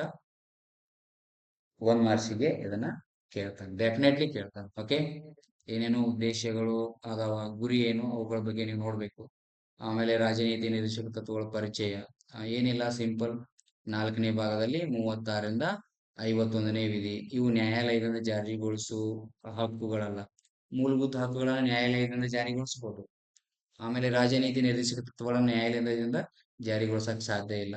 ಸೊ ಯಾಕೆ ನ್ಯಾಯಾಲಯದಿಂದ ಇವುಗಳನ್ನ ಜಾರಿಗೊಳಿಸಕ್ ಸಾಧ್ಯ ಇಲ್ಲ ಅಂತಂದ್ರೆ, ಮೂಲಭೂತ ಹಕ್ಕುಗಳನ್ನ ನಾವು ಒಂದೇ ದಿನದಲ್ಲಿ ಪಡ್ಕೋಬಹುದು, ಆದ್ರೆ ರಾಜನಿರ್ದೇಶಕ ತತ್ವಗಳನ್ನ ಒಂದೇ ದಿನದಲ್ಲಿ ಪಡಿಲಿಕ್ಕೆ ಸಾಧ್ಯ ಇಲ್ಲ. ಸೊ ರಾಜನೀತಿ ನಿರ್ದೇಶಕ ತತ್ವಗಳನ್ನ ಅನುಷ್ಠಾನ ಮಾಡ್ಲಿಕ್ಕೆ, ಜಾರಿ ಮಾಡ್ಲಿಕ್ಕೆ ಸಮಯಾವಕಾಶ ಇರುವುದರಿಂದ ಇವುಗಳನ್ನ ನ್ಯಾಯಾಲಯದಿಂದ ಜಾರಿಗೊಳಿಸ್ಲಕ್ ಆಗುವುದಿಲ್ಲ. ಇದಕ್ಕೆ ನ್ಯಾಯವನ್ನ ಒದಗಿಸೋರು ಯಾರಪ್ಪ ಅಂತಂದ್ರೆ ಜನತಾ ಜನಾರ್ದನ. ಜನರೇ ಇದಕ್ಕೆ ಏನ್ ಮಾಡ್ಬೇಕಾಗ್ತೈತಿ, 5 ವರ್ಷಕ್ಕೊಮ್ಮೆ ನ್ಯಾಯ ತೀರ್ಪನ್ನ ಕೊಡ್ಬೇಕಾಗತಿ. ಸೊ ಆ ಕಾರಣಕ್ಕಾಗಿ ಜನರೇ ತೀರ್ಮಾನ ಮಾಡ್ಲಿ ಅನ್ನೋ ಕಾರಣಕ್ಕಾಗಿ ಈ ರಾಜನೀತಿ ನಿರ್ದೇಶಕ ತತ್ವಗಳನ್ನ ನ್ಯಾಯಾಲಯದಿಂದ ಹೊರಗಿಡ್ಲಾಗ್ತೈತಿ. ಸೊ ಇದರಲ್ಲಿ ವೆರಿ ಇಂಪಾರ್ಟೆಂಟ್ ಇನ್ನೊಂದ್ ಏನಪ್ಪಾ ಅಂತಂದ್ರ, ಇವುಗಳನ್ನು 3 ರೀತಿಯಲ್ಲಿ ವರ್ಗೀಕರಣ ಮಾಡ್ತೀವಿ. ಹೌದಾ? 3 ರೀತಿಯಲ್ಲಿ ಏನ್ ಮಾಡ್ತೀವಪ್ಪ ಅಂತಂದ್ರ ವರ್ಗೀಕರಣ ಮಾಡ್ತೀವಿ. ಅವುಗಳ ಲಕ್ಷಣದ ಆಧಾರದ ಮೇಲೆ, ಅಧ್ಯಯನ ದೃಷ್ಟಿಯಿಂದ ಅವುಗಳ ಲಕ್ಷಣದ ಆಧಾರದ ಮೇಲೆ 3 ಏನಪ್ಪಾ ಅಂತಂದ್ರ, 1ನೇದು ಸಮಾಜವಾದಿ. 3 ತತ್ವಗಳದಾವ. 1ನೇದು ಯಾವ್ದಪ್ಪ ಅಂತಂದ್ರ ಸಮಾಜವಾದಿ ತತ್ವ. ಸಮಾಜವಾದಿ ತತ್ವ. ಎರಡನೇದು ಯಾವ್ದಪ್ಪ ಅಂತಂದ್ರ ಗಾಂಧಿವಾದಿ ತತ್ವ. ಗಾಂಧಿವಾದಿ ತತ್ವ. ಅಂಡ್ ಲಾಸ್ಟ್ ಒನ್ ಉದಾರವಾದಿ ತತ್ವ. ಉದಾರವಾದಿ ತತ್ವ. ಉದಾರವಾದಿ ತತ್ವ. ನೀವು ಈ ಈ ರೀತಿಯಾಗಿನೂ ಬರಿಬಹುದು ಪರೀಕ್ಷೆಯಲ್ಲಿ. ಏನು ಸಮಾಜವಾದಿ ತತ್ವ, ಗಾಂಧಿವಾದಿ ತತ್ವ, ಆಮೇಲೆ ಉದಾರವಾದಿ ತತ್ವ ಅಂತ ಹೇಳಿ ಹಾಕಿ, ಸಮಾಜವಾದಿ ತತ್ವಗಳಲ್ಲಿ ಯಾವ್ಯಾವ ಆರ್ಟಿಕಲ್ಗಳು ಬರ್ತಾವ, ಗಾಂಧಿವಾದಿ ತತ್ವಗಳಲ್ಲಿ ಯಾವ್ಯಾವ ಆರ್ಟಿಕಲ್ಗಳು ಬರ್ತಾವ, ಉದಾರವಾದಿ ತತ್ವಗಳಲ್ಲಿ ಯಾವ್ಯಾವ ಆರ್ಟಿಕಲ್ಗಳು ಬರ್ತಾವ, ಹಿಂಗೂ ಬರಿಬಹುದು. ಅಥವಾ ಈ ತತ್ವಗಳನ್ನ ಬರೆದು ಸಂಕ್ಷಿಪ್ತವಾಗಿ ಬರೆದು ಆ ಒನ್ ಬೈ ಒನ್ ಆರ್ಟಿಕಲ್ ಗಳನ್ನ ಎಕ್ಸ್ಪ್ಲೇನ್ ಮಾಡ್ತಾ ಹೋದ್ರು ಏನ್ ತಪ್ಪಿಲ್ಲ. ಒನ್ ಬೈ ಒನ್ ಆರ್ಟಿಕಲ್ ಗಳನ್ನ ಎಕ್ಸ್ಪ್ಲೇನ್ ಮಾಡ್ತಾ ಹೋದ್ರು ಏನ್ ತಪ್ಪಿಲ್ಲ. ಓಕೆ, ಅದರಲ್ಲಿ ಎಷ್ಟು ಏನು 36ರಿಂದ 51ನೇವರೆಗೂ ಏನೇನ್ ಆರ್ಟಿಕಲ್ ಗಳದಾವ, ನೀವು ಎರಡೆರಡು ಲೈನ್, ಮೂರ್ ಲೈನ್ ಬರೀಲಿಕ್ಕೆ ಶಕ್ತರಾಗಿರ್ಬೇಕು. ಓಕೆ, ಎರಡೆರಡು ಲೈನ್ ಏನು ಇದ್ರದ್ದು ಪರಿಚಯ ಆಗಿರ್ಬೋದು, ಇವುಗಳ ಉದ್ದೇಶ ಆಗಿರ್ಬೋದು, ಆಮೇಲೆ ರಾಜನೀತಿ ನಿರ್ದೇಶಕ ತತ್ವಗಳು ಯಾವ್ಯಾವುದವ ಅವುಗಳ ಬಗ್ಗೆ, ಆಮೇಲೆ ರಾಜನೀತಿ ನಿರ್ದೇಶಕ ತತ್ವಗಳ ವೈಶಿಷ್ಟ್ಯಗಳ ಬಗ್ಗೆ, ಆಮೇಲೆ ರಾಜನೀತಿ ನಿರ್ದೇಶಕ ತತ್ವಗಳ ಮಹತ್ವದ ಬಗ್ಗೆ, ಆಮೇಲೆ ರಾಜನೀತಿ ನಿರ್ದೇಶಕ ತತ್ವಗಳ ಬಗ್ಗೆ ನ್ಯಾಯಾಲಯಗಳ ಅಭಿಪ್ರಾಯದ ಬಗ್ಗೆ, ಅಂದ್ರೆ ಪ್ರಕರಣಗಳು. ಕೇಶವಾನಂದ ಭಾರತಿ 1973ರಲ್ಲಿ ಕೇಶವಾನಂದ ಭಾರತಿ ಪ್ರಕರಣ ಆಗಿರ್ಬೋದು, ಆಮೇಲೆ ಮೆನರ್ವಾ ಮಿಲ್ಸ್ ಪ್ರಕರಣ ಆಗಿರ್ಬೋದು, ಇವುಗಳ ಬಗ್ಗೆ ನೀವು ಏನ್ ಮಾಡ್ಬೇಕಾಕತಿ, ಡಿಟೇಲ್ ಆಗಿ ಬರಿಬೇಕಾಕತಿ. ಅದರಲ್ಲಿ ವೆರಿ ಇಂಪಾರ್ಟೆಂಟ್ ಏನಪ್ಪಾ ಅಂತಂದ್ರ ರಾಜನೀತಿ ನಿರ್ದೇಶಕ ತತ್ವಗಳು ಏನೇನು ಆರ್ಟಿಕಲ್ಗಳದಾವ, 39ನೇ ಆರ್ಟಿಕಲ್ ವೆರಿ ಇಂಪಾರ್ಟೆಂಟ್ ಇದ್ದು ಮಾತ್ರ ಇಲ್ಲಿ ಎಕ್ಸ್ಪ್ಲೇನ್ ಮಾಡಿತ್ತು. ದಯವಿಟ್ಟು ನೀವು ಏನ್ ಮಾಡ್ಬೇಕು, ಇದನ್ನ ಪಾಸ್ ಮಾಡಿ ನೋಟ್ ಮಾಡ್ಕೋರಿ. ಒಂದೊಂದ ಇದನ್ನ ನೀವು ನೋಟ್ ಮಾಡ್ಕೋಬೇಕಾಗ್ತತಿ. ನಾನ್ ನಿಮ್ಗೆ ಏನೇನ್ ಇಂಪಾರ್ಟೆಂಟ್ ಬರಿಬೇಕಲ್ಲ ಅದನ್ನ ಮಾತ್ರ ಇಲ್ಲಿ ಹೇಳ್ತಾ ಇದೀನಿ. ಪಾಸ್ ಮಾಡ್ರಿ, ಇವುಗಳ ಬಗ್ಗೆ ಓದ್ರಿ ಅಥವಾ ಸ್ಕ್ರೀನ್ ಶಾಟ್ ಹೊಡೀರಿ. ಯಾಕಂತಂದ್ರೆ ನೆಕ್ಸ್ಟ್ ಕಾನ್ಸೆಪ್ಟ್ ಬಗ್ಗೆ ನಾನು ಮತ್ತೆ ಹೇಳಬೇಕಾಗಿರೋ ಕಾರಣಕ್ಕಾಗಿ ಸಂಕ್ಷಿಪ್ತವಾಗಿ ಇದನ್ನ ನೀವು ಬರಿಬೇಕಾಗ್ತತಿ. ಓಕೆ, ಆಮೇಲೆ ನೆಕ್ಸ್ಟ್ ವೆರಿ ಇಂಪಾರ್ಟೆಂಟ್ ಯಾವ್ದಪ್ಪ ಅಂತಂದ್ರೆ ಭಾರತದ ರಾಷ್ಟ್ರಪತಿ ಅಂತ ಹೇಳಿ. ನೆಕ್ಸ್ಟ್ ವೆರಿ ಇಂಪಾರ್ಟೆಂಟ್ ಕ್ವಶನ್ ಏನಪ್ಪಾ ಅಂತಂದ್ರ ಭಾರತದ ರಾಷ್ಟ್ರಪತಿ ಅಧಿಕಾರ, ಕಾರ್ಯಗಳು ಮತ್ತು ಸಂಬಂಧಿಸಿದ ಆರ್ಟಿಕಲ್ಗಳ ಬಗ್ಗೆ ಇಲ್ಲಿ ಆಲ್ಮೋಸ್ಟ್ ಆಲ್ ಈ ಒಂದು ನಿಮ್ಮ ಸ್ಕ್ರೀನ್ ನಿಮ್ ಡಿಸ್ಪ್ಲೇ ಮೇಲೆ ಐತಿ. ದಯವಿಟ್ಟು ನೀವು ಇದನ್ನೇನ್ ಮಾಡ್ಬೇಕು, ಎಲ್ಲರೂ ನೋಟ್ ಮಾಡ್ಕೋಬೇಕಾಗ್ತೈತಿ. ಸ್ಕ್ರೀನ್ ಶಾಟ್ ಬಡೀರಿ ಒಂದು. ಓಕೆ, ಏನೇನೋ ಭಾರತದ ರಾಷ್ಟ್ರಪತಿ ಪರಿಚಯ ಬಗ್ಗೆ ನೀವು ಇಂಟ್ರೊಡಕ್ಷನ್ ಒಳಗೆ ಬರಿಬೇಕಾಗ್ತೈತಿ. ವೆರಿ ಇಂಪಾರ್ಟೆಂಟ್ ಆರ್ಟಿಕಲ್ಗಳು 52ನೇ ಆರ್ಟಿಕಲ್, 53ನೇ ಆರ್ಟಿಕಲ್ ಮತ್ತೆ 74ನೇ ಆರ್ಟಿಕಲ್ಗಳು ವೆರಿ ಇಂಪಾರ್ಟೆಂಟ್ ಆಗ್ತೈತಿ. ಓಕೆ, 52ನೇ ಆರ್ಟಿಕಲ್ ಏನ್ ಹೇಳ್ತೈತಿ, ಆಮೇಲೆ ಭಾರತಕ್ಕೊಬ್ರು ರಾಷ್ಟ್ರಪತಿ ಇರಬೇಕು ಅಂತ ಹೇಳ್ತೈತಿ. ಓಕೆ, ಆಮೇಲೆ 53ನೇ ಆರ್ಟಿಕಲ್ ಅವರ ಕಾರ್ಯಗಳ ಬಗ್ಗೆ ಆಗಿರ್ಬೋದು, ಸಹಾಯ ಮತ್ತು ಸಲಹೆ ಕೊಡ್ತಾರ. 74ನೇ ಆರ್ಟಿಕಲ್ ಪ್ರಧಾನ ಮಂತ್ರಿಗಳು ಯಾರಿಗೆ, ರಾಷ್ಟ್ರಪತಿಗಳಿಗೆ. ಮತ್ತೆ ಅವ್ರ ಚುನಾವಣಾ ವಿಧಾನಗಳ ಬಗ್ಗೆ ಆಗಿರ್ಬೋದು, ರಾಷ್ಟ್ರಪತಿ ಚುನಾವಣೆಯಲ್ಲಿ ಯಾರ್ಯಾರು ಭಾಗವಹಿಸ್ತಾರ ಅದ್ರ ಬಗ್ಗೆ ನೀವು ಬರಿಬೇಕಾಗ್ತತಿ. ಲೋಕಸಭೆ ಸದಸ್ಯರು, ರಾಜ್ಯಸಭೆ ಸದಸ್ಯರು, ರಾಜ್ಯ ವಿಧಾನಸಭೆಗಳ ಸದಸ್ಯರಾಗಿರ್ಬೋದು, ಚುನಾಯಿತ ಸದಸ್ಯರು, ಅದು ರಾಜ್ಯ ವಿಧಾನಸಭೆಗಳ ಚುನಾಯಿತ ಸದಸ್ಯರು, ರಾಜ್ಯಸಭೆಯ ಚುನಾಯಿತ ಸದಸ್ಯರು, ಲೋಕಸಭೆಯ ಚುನಾಯಿತ ಸದಸ್ಯರು ಏನ್ ಮಾಡ್ತಾರಪ್ಪ ಅಂತಂದ್ರ ರಾಷ್ಟ್ರಪತಿ ಚುನಾವಣೆಯಲ್ಲಿ ಭಾಗವಹಿಸ್ತಾರ. ರಾಷ್ಟ್ರಪತಿ ಚುನಾವಣೆಯಲ್ಲಿ ಭಾಗವಹಿಸ್ತಾರ. ದೆಹಲಿ ಐತಲ್ಲ, ದೆಹಲಿ ಕೇಂದ್ರಾಡಳಿತ ಪ್ರದೇಶದ ಚುನಾಯಿತ ಸದಸ್ಯರು, ವಿಧಾನಸಭೆಯ ಚುನಾಯಿತ ಸದಸ್ಯರು ಕೂಡ ಇದರಲ್ಲಿ ಭಾಗವಹಿಸ್ತಾರ. ಆಮೇಲೆ ರಾಷ್ಟ್ರಪತಿ ಅರ್ಹತೆಗಳು ಏನೇನ್ದಾವ ಅರ್ಹತೆಗಳು, ಅವರು ಭಾರತದ ನಾಗರಿಕನಾಗಿರ್ಬೇಕು. ರಾಷ್ಟ್ರಪತಿ ಆಗಬೇಕಾದ್ರ ಕನಿಷ್ಠ 35 ವರ್ಷ ಪೂರ್ಣಗೊಂಡಿರ್ಬೇಕು ಅಂತ ಐತಿ. ಆಮೇಲೆ ಲೋಕಸಭೆಯ ಸದಸ್ಯನಾಗಿ ಚುನಾಯಿತರಾಗಲಿಕ್ಕೆ ಅರ್ಹರಾಗಿರ್ಬೇಕು, ಅರ್ಹತೆಯನ್ನ ಪಡೆದಿರ್ಬೇಕು ಅಂತ ಇರ್ತೈತಿ. ಆಮೇಲೆ ಲಾಭದ ಹುದ್ದೆಯನ್ನ ಹೊಂದಿರಬಾರ್ದು ಅಂತ ಐತಿ. ಮಾನಸಿಕವಾಗಿ ಸ್ಥಿರವಾಗಿರ್ಬೇಕು, ಅಂದ್ರೆ ಮಾನಸಿಕ ಅಸ್ವಸ್ಥರಾಗಿರ್ಬಾರ್ದು, ಮಾನಸಿಕ ಸ್ಥಿರವಾಗಿರ್ಬೇಕಾಗ್ತೈತಿ ಆರೋಗ್ಯ. ಓಕೆ, ಆಮೇಲೆ ಅವರ ಅಧಿಕಾರಾವಧಿ 5 ವರ್ಷ ಅಂತ ಐತಿ. ಓಕೆ, 5 ವರ್ಷ ಆದ್ಮೇಲೆ ಅವ್ರ ಏನ್ ಮಾಡ್ಬೋದು, ಮತ್ತೆ ಮರು ಚುನಾವಣೆಗೆ ಸ್ಪರ್ಧೆ ಮಾಡಬಹುದು. ಆಮೇಲೆ 5 ವರ್ಷ ಮುಗಿತಲ್ಲ, 5 ವರ್ಷ ಮುಗಿದಾದ್ಮೇಲೆ ಅವರು ಉತ್ತರಾಧಿಕಾರಿ ಆಯ್ಕೆ ಆಗುವವರೆಗೂ ಹುದ್ದೆಯಲ್ಲಿ ಮುಂದುವರಿತಾರೆ. ಇದು ವೆರಿ ಇಂಪಾರ್ಟೆಂಟ್. ಏನು, 5 ವರ್ಷ ಅವ್ರದ್ದು ಅಧಿಕಾರ ಮುಗಿತು ಅಂತಂದ್ರೆ ಕೆಳಗಿಳಂಗಿಲ್ಲ ತಕ್ಷಣ ನೆಕ್ಸ್ಟ್ ಇನ್ನೊಬ್ರು ರಾಷ್ಟ್ರಪತಿ ಆ ಅಧಿಕಾರವನ್ನ ಪಡೆಯುವವರೆಗೂ ಆ ಹುದ್ದೆಗೆ ಏರುವವರೆಗೂ ಅವರೇ ಇರ್ತಾರೆ ಅಧಿಕಾರದಲ್ಲಿ. ಸೊ ಅವ್ರ ಕಾರ್ಯಗಳ ಬಗ್ಗೆ ನೀವು ಅಧಿಕಾರ ಮತ್ತು ಕಾರ್ಯಗಳು ವೆರಿ ಇಂಪಾರ್ಟೆಂಟ್ ಆಗ್ತದೆ. ಅಧಿಕಾರ ಮತ್ತು ಕಾರ್ಯಗಳು ಏನೇನು ಅಧಿಕಾರಗಳದಾವ?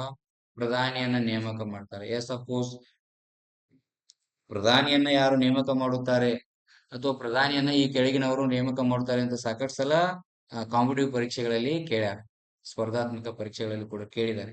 ಪ್ರಧಾನಿಯನ್ನ ನೇಮಕ ಮಾಡ್ತಾರ ಯಾರಪ್ಪ ಅಂತಂದ್ರೆ ರಾಷ್ಟ್ರಪತಿಗಳು. ಆಮೇಲೆ ಪ್ರಧಾನಿಯ ಸಲಹೆ ಮೇರೆಗೆ ಏನ್ ಮಾಡ್ತಾರಪ್ಪ ಅಂತಂದ್ರ ಕಾರ್ಯವನ್ನ ಅವರು ನಿರ್ವಹಿಸ್ತಾರ ಮತ್ತು ಮಂತ್ರಿಗಳನ್ನ ನೇಮಕ ಮಾಡ್ತಾರ. ಪ್ರಧಾನ ಮಂತ್ರಿ ಸಲಹೆ ಮೇರೆಗೆ ಏನ್ ಮಾಡ್ತಾರ, ಇತರ ಮಂತ್ರಿಗಳನ್ನ ನೇಮಕ ಮಾಡ್ತಾರ.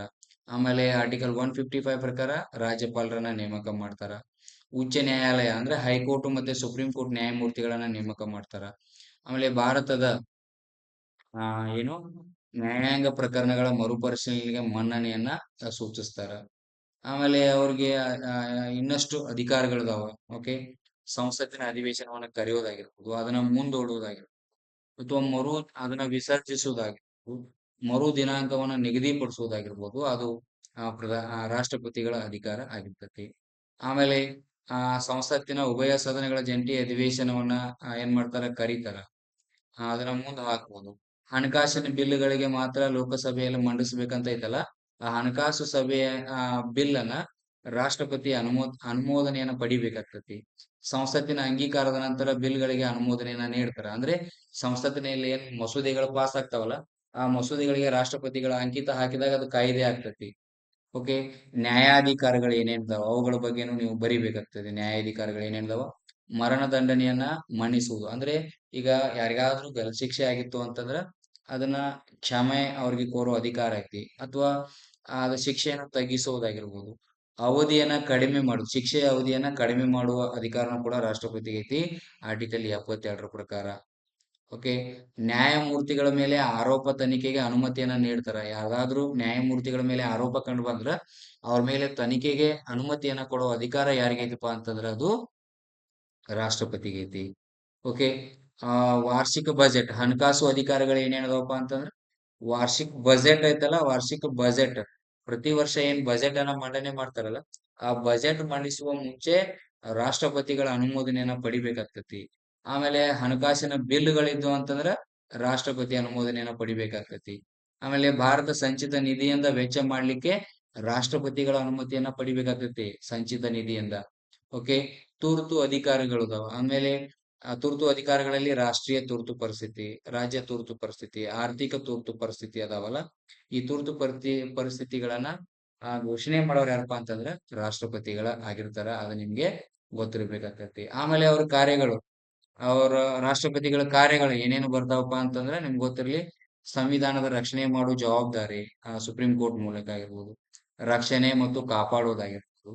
ಕೇಂದ್ರ ಸರ್ಕಾರದ ಎಲ್ಲಾ ಕಾರ್ಯಗಳು ಅವರ ಹೆಸರಿನಲ್ಲೇ ನಡೀತಾವ, ನಿಮ್ಗೆ ಗೊತ್ತಿರ್ಲಿ. ಪ್ರಧಾನಮಂತ್ರಿಗಳು ಯಾವುದೇ ದೇಶದೊಂದಿಗೆ ವ್ಯಾಪಾರ ಒಪ್ಪಂದವನ್ನ ಮಾಡಿಕೊಂಡ್ರು ಕೂಡ ಆ ಒಪ್ಪಂದ ಯಾರ ಹೆಸರಲ್ಲಿ ನಡೀತೈತಪ್ಪ ಅಂತಂದ್ರೆ ರಾಷ್ಟ್ರಪತಿ ಅವ್ರ ಹೆಸರಲ್ಲೇ ನಡೀತೈತಿ. ರಾಷ್ಟ್ರಪತಿ ಅವರ ಅನುಮೋದನೆ ಇಲ್ಲದೆ ಏನೂ ನಡೆಯಂಗಿಲ್ಲ. ಇವಾಗ ಈ ದೇಶದ ಪ್ರಧಾನಮಂತ್ರಿಗಳು ಎಷ್ಟೇ ದೇಶದ ಬಹಳ ದೇಶದೊಂದಿಗೆ ಏನ್ ದ್ವಿಪಕ್ಷೀಯ ಒಪ್ಪಂದಗಳು ಆಮೇಲೆ ಬಹುಪಕ್ಷೀಯ ಒಪ್ಪಂದಗಳನ್ನ ಮಾಡ್ಕೋತಾರಲ್ಲ, ಅವುಗಳೆಲ್ಲ ರುಜು ಹಾಕೋರು ಯಾರಪ್ಪ ಅಂತಂದ್ರೆ ರಾಷ್ಟ್ರಪತಿಗಳ. ಅದಕ್ಕೆ ಹೇಳ್ತಾರಲ್ಲ, ಕೇಂದ್ರ ಸರ್ಕಾರದ ಎಲ್ಲಾ ಕಾರ್ಯಗಳು ರಾಷ್ಟ್ರಪತಿ ಅವರ ಹೆಸರಿನಲ್ಲೇ ನಡೀತಾವ. ಆಮೇಲೆ ಅವರು ರಾಷ್ಟ್ರಪತಿ ಭವನದಲ್ಲೇ ವಾಸಿಸ್ಬೇಕಾಗ್ತತಿ. ದೇಶದ ಏಕತೆ ಮತ್ತು ಭಾತೃತ್ವವನ್ನು ಉತ್ತೇಜಿಸಬೇಕಾಗ್ತತಿ. ರಾಷ್ಟ್ರದ ಪರ ಅಂತಾರಾಷ್ಟ್ರೀಯ ಒಪ್ಪಂದಗಳನ್ನ ಅನುಮೋದಿಸಬೇಕಾಗ್ತತಿ. ಆಮೇಲೆ ಮಹಾಭಿಯೋಗ ಅಂತ ಬಂದಾಗ, ಇಂಪೀಚ್ಮೆಂಟ್ ಅಂತ ಬಂದಾಗ, ಸಂವಿಧಾನ ಉಲ್ಲಂಘನೆಯ ಆರೋಪದ ಮೇಲೆ ರಾಷ್ಟ್ರಪತಿಯನ್ನ ಹುದ್ದೆಯಿಂದ ಹುದ್ದೆಯಿಂದ ಏನ್ ಮಾಡ್ಬೋದು, ತೆರವುಗೊಳಿಸಬಹುದು. ಅಂದ್ರೆ ತೆರವುಗೊಳಿಸ್ಲಿಕ್ಕೆ ಒಂದಿಷ್ಟು ಕಂಡೀಷನ್ ಇದಾವೆ. ಏನು? ಯಾವುದೇ ಸದನದಲ್ಲಿ ಪ್ರಸ್ತಾವನೆಯನ್ನ ಮಂಡಿಸಬಹುದು. ಮಹಾಭಿಯೋಗದ್ದು ಒಟ್ಟು ಸದಸ್ಯರ ಬಹುಮತ ಮತ್ತು ಹಾಜರಿರುವ ಸದಸ್ಯರ 2/3 ಬಹುಮತವನ್ನ ಅಗತ್ಯ ಐತಿ. ಯಾವುದು? ಎರಡೂ ಸದನದಲ್ಲಿ, ರಾಜ್ಯಸಭೆ ಮತ್ತು ಲೋಕಸಭೆ ಎರಡೂ ಸದನದಲ್ಲಿ ಹಾಜರಿದ್ದ ಸದಸ್ಯರು 2/3 ಬಹುಮತ ತಗೊಂಡಾಗ ಏನ್ ಮಾಡ್ಬೋದು, ಅವರನ್ನ ಮಹಾಭಿಯೋಗ ಮಾಡ್ಬೋದು. ಅದ್ರ ಬಗ್ಗೆ ಸಾಕಷ್ಟು ಹೇಳ್ಬೋದು, ಬಟ್ ಪರೀಕ್ಷಾ ದೃಷ್ಟಿಯಿಂದ ಇಷ್ಟ ಬರೆದ್ರೆ ನೀವು ಸಾಕಾಗ್ತತಿ. ಓಕೆ, ಅವ್ರ ರಾಷ್ಟ್ರಪತಿಗಳ ಸಂಬಳ ಮತ್ತು ಸೌಲಭ್ಯಗಳ ಬಗ್ಗೆ ಬರೀರಿ. ಆಮೇಲೆ ವೆರಿ ಇಂಪಾರ್ಟೆಂಟ್ ಟಾಪಿಕ್ ನ ಇಲ್ಲಿ ಏನು ಆರ್ಟಿಕಲ್ ಗಳ ಬಗ್ಗೆ ಕೊಟ್ಟೀನಿ ನೋಡ್ರಿ ಇಲ್ಲಿ. ರಾಷ್ಟ್ರಪತಿ ಭಾರತದ ರಿವಿಷನ್ ಮಾಡ್ಕೊಳ್ಳಿಕ್ಕೆ ಭಾರತ ರಾಷ್ಟ್ರಪತಿ ಸ್ಥಾನ, ಕಾರ್ಯನಿರ್ವಹಣಾ ಶಕ್ತಿ, ಚುನಾವಣಾ ವಿಧಾನ, ಅವರ ಅವಧಿ, ಅರ್ಹತೆಗಳು, ಸಂಬಳ ಮತ್ತು ಭತ್ಯೆಗಳ ಬಗ್ಗೆ, ಮಹಾಭಿಯೋಗ, ಕ್ಷಮಾದಾನಾಧಿಕಾರಗಳು, ಮಂತ್ರಿಗಳ ಸಹಾಯ ಮತ್ತು ಸಲಹೆ, ಸಂಸತ್ತಿನ ಏನ್ ಮಾಡ್ಬೇಕು, ಅಧಿವೇಶನವನ್ನ ಕರೆಯುವುದಾಗಿರ್ಬೋದು, ಮುಂದೂಡುವುದಾಗಿರ್ಬೋದು, ವಿಸರ್ಜನೆ ಆಗಿರ್ಬೋದು. ಸೊ ಎಲ್ಲಾ ಆರ್ಟಿಕಲ್ಗಳು ಸಂಬಂಧಪಟ್ಟಂಗದಾವ. ಸ್ಕ್ರೀನ್ ಶಾಟ್ ಹೊಡೆದು ದಯವಿಟ್ಟು ಅದನ್ನ ನೀವೇನ್ ಮಾಡ್ರಿ, ನೋಟ್ ಮಾಡ್ಕೊ.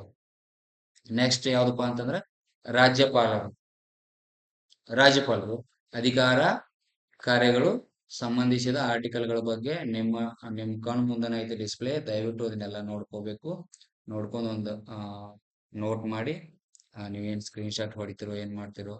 ರಾಜ್ಯಪಾಲರು ರಾಜ್ಯ ಸಂವಿಧಾನಿಕ ಮುಖ್ಯಸ್ಥರು ಅಂದ್ರೆ ರಾಷ್ಟ್ರಪತಿ ರಾಷ್ಟ್ರದ ಹೇಗೆ ಸಂವಿಧಾನದ ಮುಖ್ಯಸ್ಥರಲ್ಲ, ರಾಜ್ಯದಲ್ಲಿ ಸಾಂವಿಧಾನಿಕ ಮುಖ್ಯಸ್ಥರು ಯಾರಪ್ಪ ಅಂತಂದ್ರೆ ರಾಜ್ಯಪಾಲರು ಆಗ್ತಾರೆ. ನೈಜ ಕಾರ್ಯಾಂಗದ ಮುಖ್ಯಸ್ಥರು, ನಾಮಮಾತ್ರ ಕಾರ್ಯಾಂಗದ ಮುಖ್ಯಸ್ಥರು ಅಂತೇಳಿ ಏನೇನ್ ಎರಡು ಕಾನ್ಸೆಪ್ಟ್ ಅದಾವಲ್ಲ, ಸೇಮ್ ಕೇಂದ್ರದಾಗ ನೈಜ ಕಾರ್ಯಾಂಗದ ಮುಖ್ಯಸ್ಥರು ಪ್ರಧಾನ ಮಂತ್ರಿಗಳು, ನಾಮಮಾತ್ರ ಕಾರ್ಯಾಂಗದ ಮುಖ್ಯಸ್ಥರು ರಾಷ್ಟ್ರಪತಿ ಆಗ್ತಾರೆ. ಹಾಗೆ ರಾಜ್ಯದಲ್ಲಿಯೂ ಕೂಡ ನೈಜ ಕಾರ್ಯಾಂಗದ ಮುಖ್ಯಸ್ಥರು ಮುಖ್ಯಮಂತ್ರಿಗಳಾದ್ರ ನಾಮಮಾತ್ರ ಕಾರ್ಯಾಂಗದ ಮುಖ್ಯಸ್ಥರು ಯಾರಾಗ್ತಾರಪ್ಪ ಅಂತಂದ್ರ ರಾಜ್ಯಪಾಲರಾಗ್ತಾರ. ಅಂದ್ರೆ ಸರ್ಕಾರದ ಮುಖ್ಯಸ್ಥರು ಮತ್ತೆ ರಾಜ್ಯದ ಮುಖ್ಯಸ್ಥರು ಅಂತ ಹೇಳನು ಆಗ್ತೈತಿ. ಸರ್ಕಾರದ ಮುಖ್ಯಸ್ಥರು ಮುಖ್ಯಮಂತ್ರಿಗಳಾದ್ರ ರಾಜ್ಯದ ಮುಖ್ಯಸ್ಥರು ರಾಜ್ಯಪಾಲರಾಗ್ತಾರ. ಸೊ ಅದ್ರ ಬಗ್ಗೆ ನಿಮ್ಗೆ ಗೊತ್ತಿರ್ಬೇಕಾಗ್ತತಿ. ಸಮಗ್ರ ಅವಲೋಕನ ರಾಜ್ಯಪಾಲರ ಬಗ್ಗೆ ಉಲ್ಲೇಖ ಎಲ್ಲೈತಪ್ಪ ಅಂತಂದ್ರ ನಿಮ್ಗೆ ಗೊತ್ತಿರ್ಲಿ, ಆರ್ಟಿಕಲ್ 153 162 ಒಟ್ಟು 10 ಆರ್ಟಿಕಲ್ಗಳ ಬಗ್ಗೆ ಉಲ್ಲೇಖ ಐತಿ ಇಲ್ಲಿ.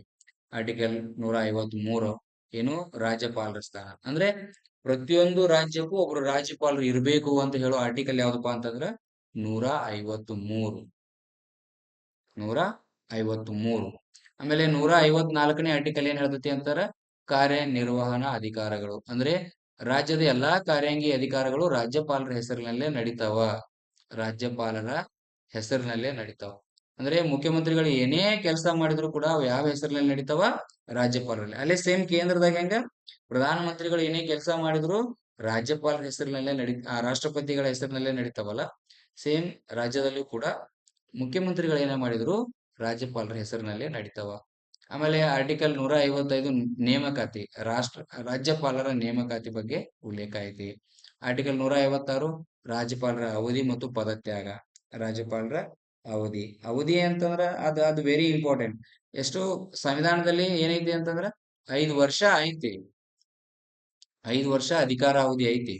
ಬಟ್ ಇಲ್ಲಿ ಇನ್ನೊಂದ್ ಅಂತಂದ್ರ ರಾಷ್ಟ್ರಪತಿಗಳು ಇವರನ್ನ 5 ವರ್ಷಕ್ಕಿಂತ ಮುಂಚೆನೂ ಕರ್ಸ್ಕೋಬಹುದು, 5 ವರ್ಷಕ್ಕಿಂತ ಹೆಚ್ಚು ಕೂಡ ಅವರನ್ನ ನಿಯೋಜನೆ ಮಾಡಬಹುದು. ಅದಕ್ಕೆ ರಾಷ್ಟ್ರಪತಿ ಇಚ್ಛೆ ಇರುವವರೆಗೂ ಕೂಡ ಇವರು ಅಧಿಕಾರದಲ್ಲಿ ಇರ್ತಾರೆ. ರಾಷ್ಟ್ರಪತಿ ಇಚ್ಛೆ ಇರುವವರೆಗೂ ಕೂಡ 5 ವರ್ಷ ಅಥವಾ ರಾಷ್ಟ್ರಪತಿ ಇಚ್ಛೆ ಇರುವವರೆಗೂ ಕೂಡ ಇರ್ತಾರೆ. 1 ಮಾರ್ಕಿಗೆ ಬರುವಂತ ಸಾಧ್ಯತೆ ಐತಿ.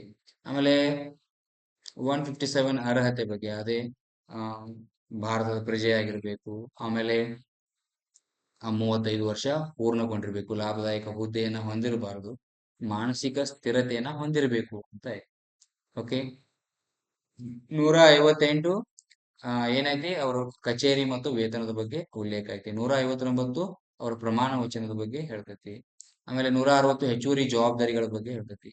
ಆರ್ಟಿಕಲ್ 161 ಕ್ಷಮೆ, ದಂಡ ವಿನಾಯಿತಿ, ಅಧಿಕಾರದ ಬಗ್ಗೆ ಉಲ್ಲೇಖ ಐತಿ. ಅಂದ್ರೆ ರಾಷ್ಟ್ರಪತಿಗಳು ಹೇಗೆ ಕ್ಷಮಾಪಣೆಯನ್ನ ಕೊಡ್ತಾ ಮಾಡುವ ಅಧಿಕಾರ ಐತಲ್ಲ, ರಾಜ್ಯಪಾಲರಿಗೆ ಕೂಡ ಕ್ಷಮಾಪಣಾ ಅಧಿಕಾರ ಐತಿ. ಆದ್ರೆ ಒಂದ್ ಏನಪ್ಪಾ ಅಂತಂದ್ರ ಕೋರ್ಟ್ ಮಾರ್ಷಲ್ ಲಾ ಪ್ರಕಾರ ಏನ್ ಶಿಕ್ಷೆ ಆಗಿರ್ತೈತಿ ಅಂತವ್ರಿಗೆ ಕ್ಷಮೆ ನೀಡ್ಲಿಕ್ಕೆ ರಾಜ್ಯಪಾಲರಿಗೆ ಅಧಿಕಾರ ಇಲ್ಲ.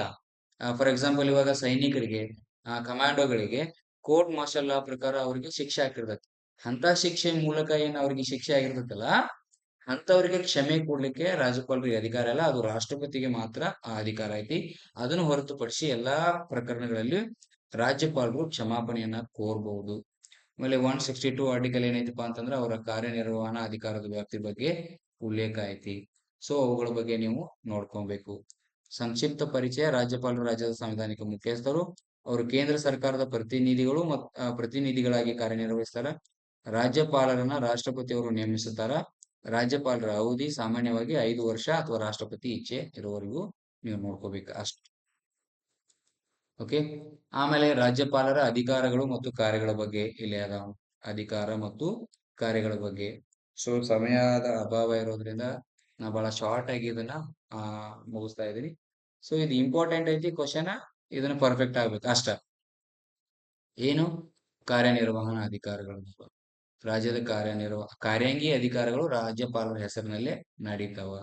ಅವರು ತಮ್ಮ ಅಧಿಕಾರಗಳನ್ನ ರಾಜ್ಯದ ಮುಖ್ಯಮಂತ್ರಿಗಳ ಮತ್ತು ಸಚಿವರ ಮೂಲಕ ಚಲಾಯಿಸುತ್ತಾರೆ. ಅಂದ್ರೆ ಮುಖ್ಯಮಂತ್ರಿ ಸಲಹೆ ಮೇರೆಗೆ ಅವ್ರ ಕಾರ್ಯವನ್ನ ನಿರ್ವಹಿಸ್ತಾರ. ಆಮೇಲೆ ಶಾಸಕಾಂಗಕ್ಕೆ ಸಂಬಂಧಿಸಿದ ಅಧಿಕಾರಗಳು. ರಾಜ್ಯ ವಿಧಾನಸಭಾ ಮಂಡಲದ ಅಧಿವೇಶನವನ್ನು ಕರೀತಾರ, ಅದನ್ನ ಮುಂದೂಡಬಹುದು ಮತ್ತೆ ಅದನ್ನ ಮುಕ್ತಾಯಗೊಳಿಸಬಹುದು. ಅಂದ್ರೆ ಅದನ್ನ ವಿಸರ್ಜಿಸಲಿಕ್ಕೆ ಅವಕಾಶ ರಾಜ್ಯಪಾಲರಿಗೆ ಐತಿ. ಆಮೇಲೆ ವಿಧಾನ ಮಂಡಲವನ್ನ ಉದ್ದೇಶಿಸಿ ಭಾಷಣ ಮಾಡ್ತಾರ. ವಿಧಾನಸಭೆಯನ್ನ ವಿಸರ್ಜಿಸಲಿಕ್ಕೆ ಅಧಿಕಾರ ಐತಿ. ರಾಜ್ಯ ವಿಧಾನ ಮಂಡಲಕ್ಕೆ ಸಂದೇಶ ಕಳಿಸಬಹುದು. ಆಮೇಲೆ ಹಣ ಬಿಲ್ ಹೊರತುಪಡಿಸಿ ಇತರೆ ಬಿಲ್ಲುಗಳಿಗೆ ಅನುಮತಿ ನೀಡುವುದು ಮತ್ತೆ ವಾಪಸ್ ಕಳಿಸಬಹುದು. ಅಂದ್ರೆ ಹಣಕಾಸಿನ ಮಸೂದೆಯನ್ನ ಒಂದು ಹೊರತುಪಡಿಸಿ ಉಳಿದ ಮಸೂದೆಗಳನ್ನ ಏನ್ ಮಾಡಬಹುದಪ್ಪ ಅಂತಂದ್ರೆ ಅವರು ತಮ್ಮ ವಿಟೋ ಅಧಿಕಾರದ ಮೂಲಕ ತಿರಸ್ಕರಿಸಬಹುದು. ಆಮೇಲೆ ಹಣಕಾಸು ಅಧಿಕಾರಗಳು. ವಾರ್ಷಿಕ ಬಜೆಟ್ ಮಂಡನೆ ಮಾಡ್ಬೇಕಾದ್ರ ರಾಜ್ಯಪಾಲರ ಅನುಮತಿಯನ್ನ ಏನ್ ಮಾಡ್ಬೇಕಾಕತಿ, ಪಡಿಬೇಕಾಕತಿ. ಆರ್ಟಿಕಲ್ 202.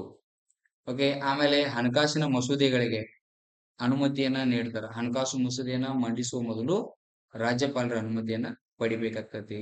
ಆಮೇಲೆ ನ್ಯಾಯಾಂಗಕ್ಕೆ ಸಂಬಂಧಿಸಿದ ಅಧಿಕಾರಗಳ ಬಗ್ಗೆ ನೀವು ಬರಿಬೇಕಾಗ್ತದೆ. ನ್ಯಾಯಾಂಗ ಸಂಬಂಧಿಸಿದ ಅಧಿಕಾರಗಳು ರಾಜ್ಯಪಾಲರುಗಳು ಏನ್ ಮಾಡ್ತಾರ ಅಂತಂದ್ರ ಕೆಲವೊಂದಿಷ್ಟು ಪ್ರಕರಣಗಳಿಗೆ ಕ್ಷಮೆಯನ್ನ ಕೋರ್ಬೋದು, ದಂಡ ವಿನಾಯಿತಿ ಆಗ್ಬೋದು, ಅಥವಾ ದಂಡ ಪರಿವರ್ತನೆ ಅಂದ್ರೆ ಶಿಕ್ಷೆಯ ಅವಧಿಯನ್ನ ಕಡಿಮೆ ಮಾಡಬಹುದು. ಯಾರು? ರಾಜ್ಯಪಾಲರು ಕಡಿಮೆ ಮಾಡಬಹುದು. ಓಕೆ. ಆಮೇಲೆ ಇತರೆ ಅಧಿಕಾರಗಳು. ಮುಖ್ಯಮಂತ್ರಿಯನ್ನ ನೇಮಕ ಮಾಡುವುದು, ಮಂತ್ರಿ ಮಂಡಲವನ್ನ ನೇಮಕ ಮಾಡುವುದು, ರಾಜ್ಯ ಲೋಕಸೇವಾ ಆಯೋಗದ ಅಧ್ಯಕ್ಷರನ್ನ ನೇಮಕ ಮಾಡುವುದಾಗಿದೆ. ಹೌದಾ? ರಾಜ್ಯ ಲೋಕಸೇವಾ ಆಯೋಗದ ಅಲ್ಲಿ UPSC ಅಧ್ಯಕ್ಷರನ್ನ ರಾಷ್ಟ್ರಪತಿ ಆಯ್ಕೆ ನೇಮಕ ಮಾಡ್ತಾರ. ಇಲ್ಲಿ ರಾಜ್ಯದಲ್ಲಿ KPSCಗೆ ರಾಜ್ಯಪಾಲರು ನೇಮಕ ಮಾಡ್ತಾರ. ಆಮೇಲೆ ಏನು ಆಪತ್ತು ಸಂದರ್ಭಗಳು ಕೇಂದ್ರಕ್ಕೆ ಏನು ಆ ಈ ವಿಪತ್ತು ನಿರ್ವಹಣಾ ಸಂದರ್ಭದಲ್ಲಿ ಸಂಚಿತ ನಿಧಿಯಿಂದ ದುಡ್ಡು ತೆಗಿಬೇಕು ಅಂತಂದ್ರೆ, ಸೊ ಖರ್ಚು ವೆಚ್ಚವನ್ನು ಮಾಡಬೇಕು ಅಂತಂದ್ರ ರಾಜ್ಯಪಾಲರ ಅನುಮತಿಯನ್ನ ಪಡ್ಕೋಬೇಕಾಗ್ತದೆ. ಓಕೆ. ಆಮೇಲೆ ಅವರ ವಿಶೇಷ ಅಧಿಕಾರಗಳ ಬಗ್ಗೆ ಏನು, ಯಾವುದೇ ಮಸೂದೆಯನ್ನ ರಾಷ್ಟ್ರಪತಿ ಪರಿಗಣನೆಗೆ ಅವರು ಕಾಯ್ದಿರಿಸಬಹುದು. ಯಾವುದೇ ಒಂದು ಮಸೂದೆಯನ್ನ ರಾಷ್ಟ್ರಪತಿ ಅವರ ಅಬ್ಸರ್ವೇಷನ್ಗೆ ಅವರು ಅದನ್ನ ಇಡಬಹುದಾಗ್ತತಿ. ಆಮೇಲೆ ರಾಜ್ಯದಲ್ಲಿ ಸಂವಿಧಾನಾತ್ಮಕ ಆಡಳಿತ ಕುಸಿದು ಬಿದ್ರ ರಾಷ್ಟ್ರಪತಿಗೆ ಅವರು ವರದಿ ನೀಡುವುದ್ರ ಮೂಲಕ ರಾಜ್ಯದಲ್ಲಿ ರಾಷ್ಟ್ರಪತಿ ಆಳ್ವಿಕೆಯನ್ನು ತರಬಹುದು. 356ನೇ ಆರ್ಟಿಕಲ್ ಪ್ರಕಾರ. ಓಕೆ. ರಾಜ್ಯದಲ್ಲಿ ಆಡಳಿತ ಅಸ್ತವ್ಯಸ್ತ ಐತಿ, ಸಂವಿಧಾನದ ಮೌಲ್ಯಗಳು ಕುಸಿದಾವ ಅಂತ ಒಂದು ವರದಿಯನ್ನ ರಾಷ್ಟ್ರಪತಿಗೆ ಕೊಟ್ರ ರಾಜ್ಯದಲ್ಲಿ ರಾಷ್ಟ್ರಪತಿ ಆಳ್ವಿಕೆ ಆಗ್ತೈತಿ. ಸೊ ಅವರ ಅರ್ಹತೆಗಳ ಬಗ್ಗೆ ನೋಡೋದಾದ್ರೆ ಭಾರತದ ಪ್ರಜೆ ಆಗಿರ್ಬೇಕು, ಕನಿಷ್ಠ 35 ವರ್ಷ ಆಗಿರ್ಬೇಕು, ಲೋಕಸಭಾ ಸದಸ್ಯನಾಗಿ ಆಯ್ಕೆ ಆಗ್ಲಿಕ್ಕೆ ಅರ್ಹತೆಗಳದಾವಲ್ಲ ಅಂತ ಅರ್ಹತೆಗಳನ್ನ ಹೊಂದಿರಬೇಕು, ಸರ್ಕಾರದ ಲಾಭದ ಹುದ್ದೆಯನ್ನ ಹೊಂದಿರಬಾರದು ಅಂತ ಐತಿ. ಓಕೆ. ಸೊ ಅಷ್ಟನ್ನ ನೀವು ಮೆನ್ಷನ್ ಮಾಡಿ ಬರಿಬೇಕಾಗ್ತೈತಿ. ಆಮೇಲೆ ಕೊನೆಯದಾಗಿ ಏನಪ್ಪಾ ಅಂತಂದ್ರ ಅವರ ಅವಧಿ ಮತ್ತು ಪದತ್ಯಾಗ. ಅವರ ಅವಧಿ ಹೇಳಿದ್ನಲ್ಲ, 5 ವರ್ಷ ಐತಿ. ರಾಷ್ಟ್ರಪತಿ ಇಚ್ಛೆ ಇರುವವರೆಗೂ ಇರ್ಬೋದು. 5 ವರ್ಷದಕ್ಕಿಂತ ಮುಂಚೆನೂ ಕರ್ಸ್ಕೋಬಹುದು, 5 ವರ್ಷದಕ್ಕಿಂತ ಹೆಚ್ಚುನು ಅವರು ಏನ್ ಮಾಡ್ಬೋದು, ಆ ಅಧಿಕಾರದಲ್ಲಿ ಇರಬಹುದಾಗ್ತೈತಿ. ಸೊ ಇಷ್ಟೆಲ್ಲ ಈ ಪ್ರಮುಖ ಅಂಶಗಳನ್ನು ಕೂಡ ಇಲ್ಲಿ ನೀವು ನೋಟ್ ಮಾಡ್ಕೋರಿ. ಸೊ ಏನೇನು ಅವ್ರ ಸೌಲಭ್ಯಗಳದಾವ ಸೌಲಭ್ಯಗಳನ್ನು ಕೂಡ ನೀವು ನೋಟ್ ಮಾಡ್ಕೋರಿ. ಓಕೆ. ನೆಕ್ಸ್ಟ್ ಯಾವ್ದಪ್ಪ ಕಾನ್ಸೆಪ್ಟ್ ಅಂದ್ರೆ ಪ್ರಧಾನಮಂತ್ರಿ ಅಧಿಕಾರ ಕಾರ್ಯಗಳು ಮತ್ತೆ ಸಂಬಂಧಿಸಿದ ಆರ್ಟಿಕಲ್ಗಳ ಬಗ್ಗೆ ವೆರಿ ಇಂಪಾರ್ಟೆಂಟ್. ಪ್ರಧಾನಮಂತ್ರಿಗಳು. ಓಕೆ. ಪ್ರಧಾನಮಂತ್ರಿಗೆ ಸಂಬಂಧಿಸಿದ ಪ್ರಮುಖ ಆರ್ಟಿಕಲ್ಗಳು ಇಲ್ಲೇ ಅದಾವ, ನೀವು ಅದನ್ನ ನೋಡ್ಕೋಬಹುದು. ಓಕೆ. 1, 74, 75, 78. ಓಕೆ. ಈ ಆರ್ಟಿಕಲ್ಗಳ ಬಗ್ಗೆ ನೀವು ನೋಟ್ ಮಾಡ್ಕೋರಿ. ಅವ್ರ ಪರಿಚಯ ಬಗ್ಗೆ ಸಂಕ್ಷಿಪ್ತವಾಗಿ ನೋಡೋದಾದ್ರೆ ಪ್ರಧಾನಮಂತ್ರಿ ಭಾರತ ಸರ್ಕಾರದ ಮುಖ್ಯಸ್ಥ ಆಗಿರ್ತಾರ ಹಾಗೂ ನೈಜ ಕಾರ್ಯಾಂಗದ ಮುಖ್ಯಸ್ಥರಾಗಿರ್ತಾರ. ಸರ್ಕಾರದ ಮುಖ್ಯಸ್ಥರು ಮತ್ತೆ ನೈಜ ಕಾರ್ಯಾಂಗದ ಮುಖ್ಯಸ್ಥರು ಯಾರಪ್ಪ ಅಂತಂದ್ರ ಸರ್ಕಾರ ಮತ್ತೆ ನೈಜ ಕಾರ್ಯಾಂಗದ ಮುಖ್ಯಸ್ಥರು ಯಾರಪ್ಪ ಅಂತಂದ್ರ ಅದು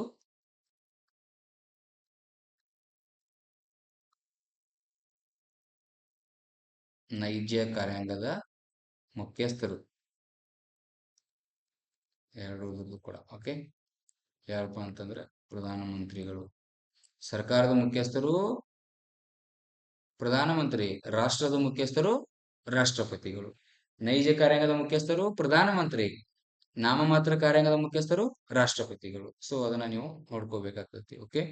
ಆಮೇಲೆ ಪ್ರಧಾನಮಂತ್ರಿ ಆಯ್ಕೆ ಮತ್ತು ನೇಮಕ ಆರ್ಟಿಕಲ್ 74 ಬಗ್ಗೆ ಏನ್ ಉಲ್ಲೇಖ ಐತಲ್ಲ ಅದ್ರ ಬಗ್ಗೆ ನೀವು ನೋಡ್ಕೋಬೇಕಾಗ್ತತಿ. ಆರ್ಟಿಕಲ್ 74 ಪ್ರಧಾನಮಂತ್ರಿಗಳ ನೇಮಕ ಮತ್ತು ಅವರ ಆಯ್ಕೆ ಪ್ರಕ್ರಿಯೆಗಳ ಬಗ್ಗೆ ಹೇಳ್ತೈತೆ. ಅದು ರಾಷ್ಟ್ರಪತಿ ಲೋಕಸಭೆಯ ಬಹುಮತವನ್ನು ಹೊಂದಿರುವ ಪಕ್ಷದ ನಾಯಕರನ್ನ ಪ್ರಧಾನಮಂತ್ರಿಯನ್ನಾಗಿ ನೇಮಕ ಮಾಡ್ತಾರ.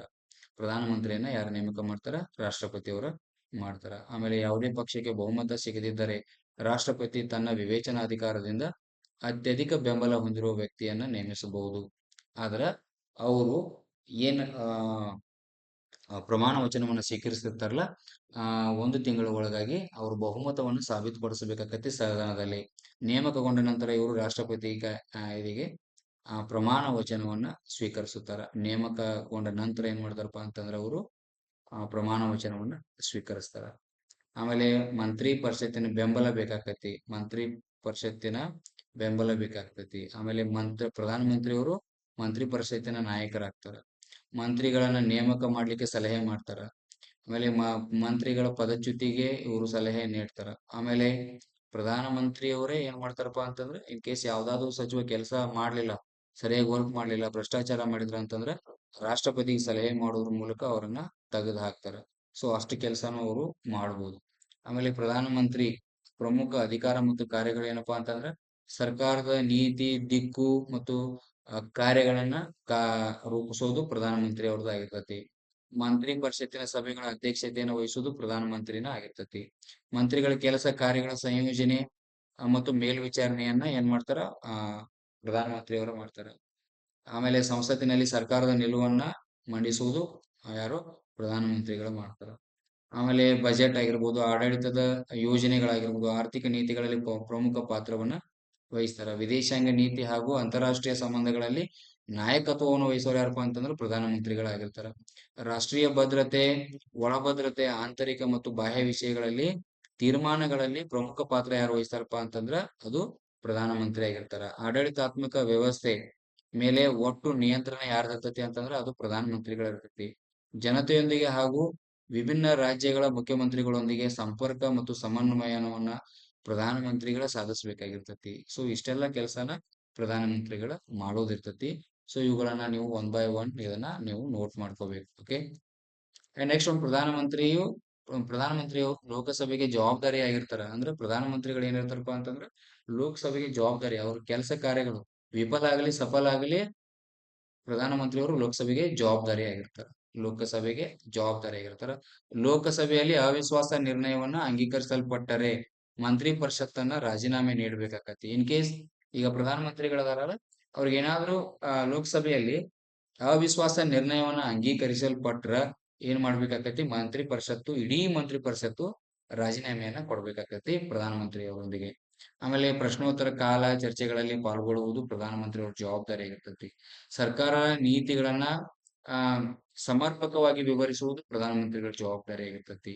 ಆಮೇಲೆ ಪ್ರಧಾನಮಂತ್ರಿಯ ವಿಶೇಷ ಕರ್ತವ್ಯಗಳು ಏನೇನಪ್ಪಾ ಅಂತಂದ್ರ ರಾಷ್ಟ್ರಪತಿ ಮಂತ್ರಿ ಪರಿಷತ್ತಿನ ನಿರ್ಣಯಗಳನ್ನ ತಿಳಿಸುವುದು. ರಾಷ್ಟ್ರಪತಿ ಅವರಿಗೆ ಈ ಮಂತ್ರಿ ಮಂಡಲದಲ್ಲಿ ಏನೇನ್ ತೀರ್ಮಾನಗಳಾಗಿರ್ತಾವಲ್ಲ ಅವುಗಳನ್ನ ರಾಷ್ಟ್ರಪತಿಗೆ ತಿಳಿಸ್ಬೇಕಾಗೈತಿ.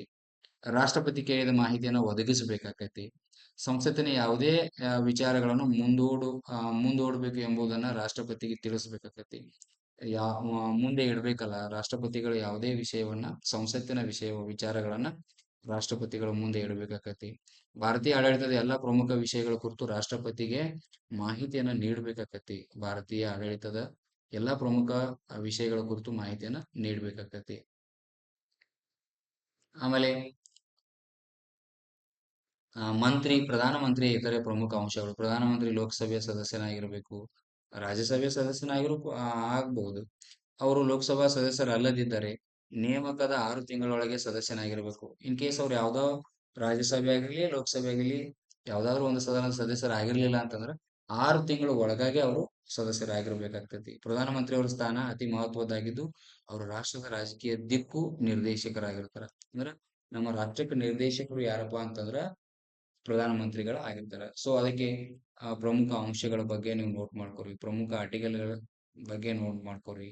ಆಮೇಲೆ ನೆನಪಿರ್ಬೇಕಾಗಿದ್ದು ಈ ವಿಷಯಗಳನ್ನು ಕೂಡ ನೀವು ನೋಟ್ ಮಾಡ್ಕೊಂಡು ಪರೀಕ್ಷೆಗೆ ಬರೀದ್ರೆ ನಿಮ್ಗೆ ಸ್ಕೋರ್ ಆಗ್ತೈತಿ. Very important. ಆಮೇಲೆ ಮುಖ್ಯಮಂತ್ರಿ ಅಧಿಕಾರ ಕಾರ್ಯಗಳು ಮತ್ತು ಸಂಬಂಧಿಸಿದ ಆರ್ಟಿಕಲ್ಗಳ ಬಗ್ಗೆ ಐತಿ. ಸೇಮ್ ಪ್ರಧಾನಮಂತ್ರಿನ ಹೆಂಗೆ ಅಧ್ಯಯನ ಮಾಡ್ತಾರಲ್ಲ, ಮುಖ್ಯಮಂತ್ರಿನೂ ಕೂಡ ಅದೇ ಸೇಮ್ ಅಧ್ಯಯನ ಮಾಡಿದ್ರೆ ಡೆಫಿನೆಟ್ಲಿ ನೀವು ಒಂದೇ ಕಲ್ಲಿನಾಗ ಎರಡು ಹಕ್ಕಿಗಳನ್ನ ಉಳಿಸ್ಬೋದು. ಬಟ್ ಇಲ್ಲಿ ಆರ್ಟಿಕಲ್ಗಳು ಡಿಫ್ರೆಂಟ್ ಇರ್ತಾವೆ, ಬೇರೆ ಆರ್ಟಿಕಲ್ಗಳು ಇರ್ತಾವ, ಅದಕ್ಕೆ ಸಂಬಂಧಪಟ್ಟ ಆರ್ಟಿಕಲ್ಗಳ ಬಗ್ಗೆ ನೀವು ನೋಡ್ಬೇಕಾಗೈತಿ. ಮುಖ್ಯಮಂತ್ರಿ ಪರಿಚಯದ ಬಗ್ಗೆ ಅವರು ರಾಜ್ಯದ ನೈಜ ಕಾರ್ಯಾಂಗದ ಮುಖ್ಯಸ್ಥರಾಗಿರ್ತಾರ. ಹೌದಾ, ನೈಜ ಕಾರ್ಯಾಂಗದ ಮುಖ್ಯಸ್ಥರು ಸರ್ಕಾರದ ಮುಖ್ಯಸ್ಥರಾಗಿರ್ತಾರೆ. ಅವರು ರಾಜ್ಯಪಾಲರಿಂದ ನೇಮಕ ಆಗ್ತಾರ. ಸಾಮಾನ್ಯವಾಗಿ ವಿಧಾನಸಭೆಯಲ್ಲಿ ಬಹುಮತ ಹೊಂದಿದ ಪಕ್ಷದ ನಾಯಕನನ್ನ ಮುಖ್ಯಮಂತ್ರಿಯನ್ನಾಗಿ ನೇಮಕ ಮಾಡಲಾಗ್ತೈತಿ.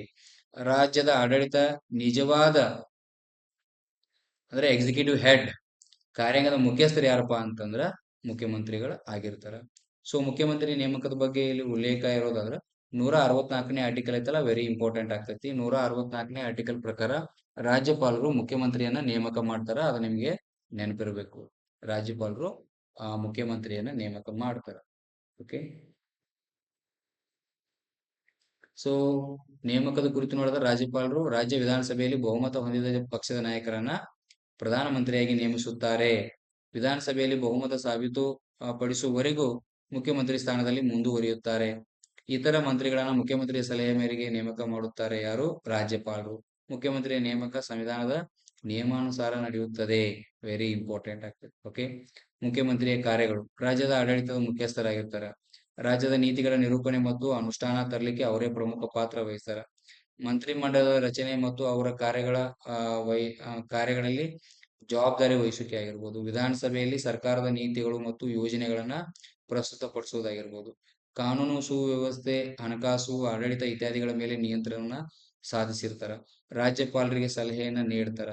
ಕೇಂದ್ರ ಸರ್ಕಾರದೊಂದಿಗೆ ಸಮನ್ವಯನ ಸಾಧಿಸುವುದು ಮುಖ್ಯಮಂತ್ರಿ ಕೆಲಸ ಆಗಿರ್ತೈತಿ. ರಾಜ್ಯದ ಜನರ ಹಿತವನ್ನ ಕಾಪಾಡುವುದು ಮುಖ್ಯಮಂತ್ರಿ ಕೆಲಸ ಆಗಿರ್ತೈತಿ ಡೆಫಿನೆಟ್ಲಿ. ಓಕೆ, ಇವುಗಳ ಬಗ್ಗೆ ನೀವು ನೋಡ್ಬೇಕಾಗತ್ತೆ.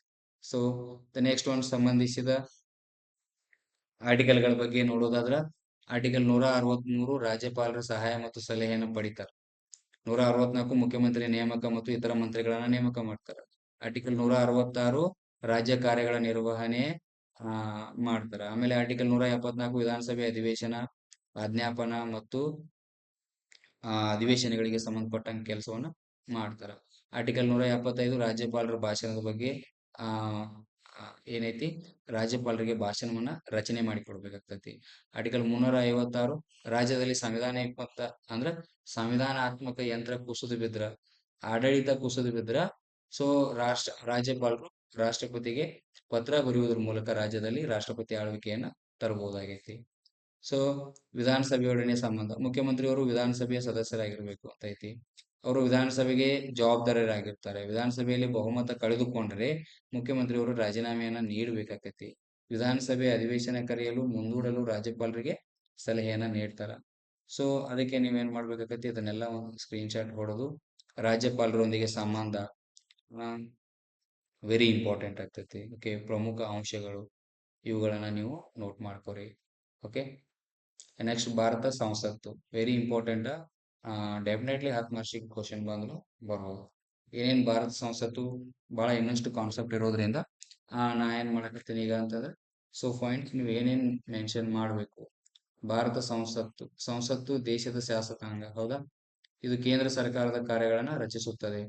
ಸಂಸತ್ತು 3 ಅಂಗಗಳಿಂದ ರಚಿತವಾಗಿದೆ. ಯಾವ್ಯಾವಪ್ಪ ಅಂತಂದ್ರ ರಾಷ್ಟ್ರಪತಿ, ರಾಜ್ಯಸಭೆ, ಲೋಕಸಭೆ. ಹೌದಾ, ಸಂಸತ್ತಿನ ರಚನೆ ಬಗ್ಗೆ ನಿಮ್ಗೆ ಏನಾದ್ರು ಇತ್ತು ಅಂತಂದ್ರೆ ರಾಷ್ಟ್ರಪತಿ, ರಾಜ್ಯಸಭೆ ಮತ್ತು ಲೋಕಸಭೆ ಸಂಸತ್ತಿನ ರಚನೆ ಇದೆ. ಹೌದಾ, ಇಲ್ಲಿ ಆಯ್ತು ರಾಷ್ಟ್ರಪತಿ, ರಾಜ್ಯಸಭೆ, ಲೋಕಸಭೆ. ರಾಜ್ಯಸಭೆಯ ಆಮೇಲೆ ಇದಕ್ಕೆ ಏನ್ ಕರಿತಾರಪ್ಪ ಅಂತಂದ್ರೆ ಹಿರಿಯರ ಸದನ ಅಂತ ಹೇಳಿ ಕರೀತಾರ. ಹಿರಿಯರ ಸದನ ರಾಜ್ಯಸಭೆ ತಗೊಳ್ಳೋದಾದ್ರ ಇದು ಶಾಶ್ವತ ಸದನ, ಇದನ್ನು ವಿಸರ್ಜಿಸಲಾಗುವುದಿಲ್ಲ. Very important. ಆಮೇಲೆ ಗರಿಷ್ಠ ಸದಸ್ಯರ ಸಂಖ್ಯೆ ಎಷ್ಟಿರಬೇಕು? 250. ಆಮೇಲೆ 238 ರಾಜ್ಯ ಮತ್ತು ಕೇಂದ್ರಾಡಳಿತ ಪ್ರದೇಶಗಳಿಂದ 12 ರಾಷ್ಟ್ರಪತಿಗಳಿಂದ ನೇಮಕಗೊಳ್ಳುತ್ತಾರೆ. ಇದು ವೆರಿ ಇಂಪಾರ್ಟೆಂಟ್. ಏನು 12 ಜನ ಅದಾರಲ್ಲ, ಸಾಹಿತ್ಯ, ವಿಜ್ಞಾನ, ಕಲೆ ಮತ್ತು ಸಮಾಜ ಸೇವಾ ಕ್ಷೇತ್ರದಲ್ಲಿ ವಿಶೇಷ ಸಾಧನೆ ಅಥವಾ ಜ್ಞಾನ ಅನುಭವ ಹೊಂದಿರುವವರಿಗೆ ಏನ್ ಮಾಡ್ತಾರಪ್ಪ ಅಂತಂದ್ರೆ 12 ಜನರನ್ನ ಆಯ್ಕೆ ಮಾಡ್ತಾರ. ಓಕೆ, ಸದಸ್ಯರ ಅಧಿಕಾರಾವಧಿ 6 ವರ್ಷ. ಅಂದ್ರೆ ಪ್ರತಿ 2 ವರ್ಷಕ್ಕೊಮ್ಮೆ ಮೂರನೇ ಒಂದರಷ್ಟು ಸದಸ್ಯರು ನಿವೃತ್ತಿಯನ್ನ ಹೊಂದುತ್ತಾರೆ. ಆರ್ಟಿಕಲ್ ಯಾವುದಪ್ಪ ಅಂತಂದ್ರೆ 80ನೇ ಆರ್ಟಿಕಲ್ ಪ್ರಕಾರ ಇದನ್ನ ರಚನೆ ಮಾಡಬಹುದಾಗೈತಿ. ಓಕೆ, 80ನೇ ಆರ್ಟಿಕಲ್ಗಳ ಬಗ್ಗೆ ನೋಡ್ಬೇಕು. ರಾಜ್ಯಸಭೆಯ ಅಧಿಕಾರಗಳು ಸಾಮಾನ್ಯ ಹಣ ವಿಧಿ ಅಂದ್ರೆ ಸಾಮಾನ್ಯ ಹಣಕಾಸು ವಿಧೇಯಕ ಹೊರತುಪಡಿಸಿ, ಹಣಕಾಸು ಮಸೂದೆಯನ್ನು ಹೊರತುಪಡಿಸಿ ಇತರ ಎಲ್ಲಾ ವಿಧೇಯಕಗಳಿಗೂ ಸಮಾನ ಅಧಿಕಾರವನ್ನು ಹೊಂದೈತಿ ರಾಜ್ಯಸಭೆಗೆ. ರಾಜ್ಯಸಭೆ ಲೋಕಸಭೆಯ ಸಮಾನ ಅಧಿಕಾರಗಳನ್ನ ಹೊಂದೈತಿ. ಓಕೆ, ಹಣಕಾಸು ವಿಧೇಯಕವನ್ನ 14 ದಿನಗಳೊಳಗೆ ಪರಿಗಣಿಸಿ ಹಿಂತಿರುಗಿಸಬೇಕಾಗತಿ. 14 ದಿನಗಳೊಳಗೆ ಪರಿಗಣಿಸಿ ಹಿಂತಿರುಗಿಸಬೇಕಾಗತಿ. ರಾಷ್ಟ್ರಪತಿಗಳ ಮೇಲೆ ಮಹಾಭಿಯೋಗ ಹಾಕುವ ಅಧಿಕಾರ ಐತಿ. ಉಪರಾಷ್ಟ್ರಪತಿಯನ್ನ ಏನು ಕಿತ್ತು ಹಾಕುವ ಅಧಿಕಾರ ಅಂದ್ರೆ ಉಪರಾಷ್ಟ್ರಪತಿ ಅಧಿಕಾರವನ್ನು ಕೆಳಗಿಳಿಸಲಿಕ್ಕೂ ಕೂಡ ಅಧಿಕಾರ ರಾಜ್ಯಸಭೆಗೆ ಇದೆ. ತುರ್ತು ಪರಿಸ್ಥಿತಿ ಘೋಷಣೆಗೆ ಅನುಮೋದನೆಯನ್ನ ನೀಡುತ್ತೈತಿ. ತುರ್ತು ಪರಿಸ್ಥಿತಿ ಘೋಷಣೆ ಆಗ್ಬೇಕಾದ್ರ ಅನುಮೋದನೆಯನ್ನ ನೀಡುತ್ತೈತಿ. ಆರ್ಟಿಕಲ್ 249, ಆರ್ಟಿಕಲ್ 312 ಪ್ರಕಾರ. ಓಕೆ, ಇವುಗಳು ಏನಪ್ಪಾ ಅಂತಂದ್ರೆ ರಾಜ್ಯಸಭೆಗೆ ಸಂಬಂಧಪಟ್ಟಿರ್ತಕ್ಕಂತ ಕೆಲಸ ಕಾರ್ಯಗಳು. ನೆಕ್ಸ್ಟ್ ಒಂದು ಲೋಕಸಭೆ, ಇದನ್ನ ಕೆಳಸದನ ಅಂತ ಕರೀತಾರೆ. ಕೆಳಮನೆ, ಇದು ಮೇಲ್ಮನೆ, ಇದು ಕೆಳಮನೆ. ಇದು ಹಿರಿಯರ ಸದನ, ಇದು ಜನತಾ ಸದನ. ಜನತಾ ಸದನ ಅಂತ ಕರಿತೀವಿ, ಜನತಾ ಸದನ.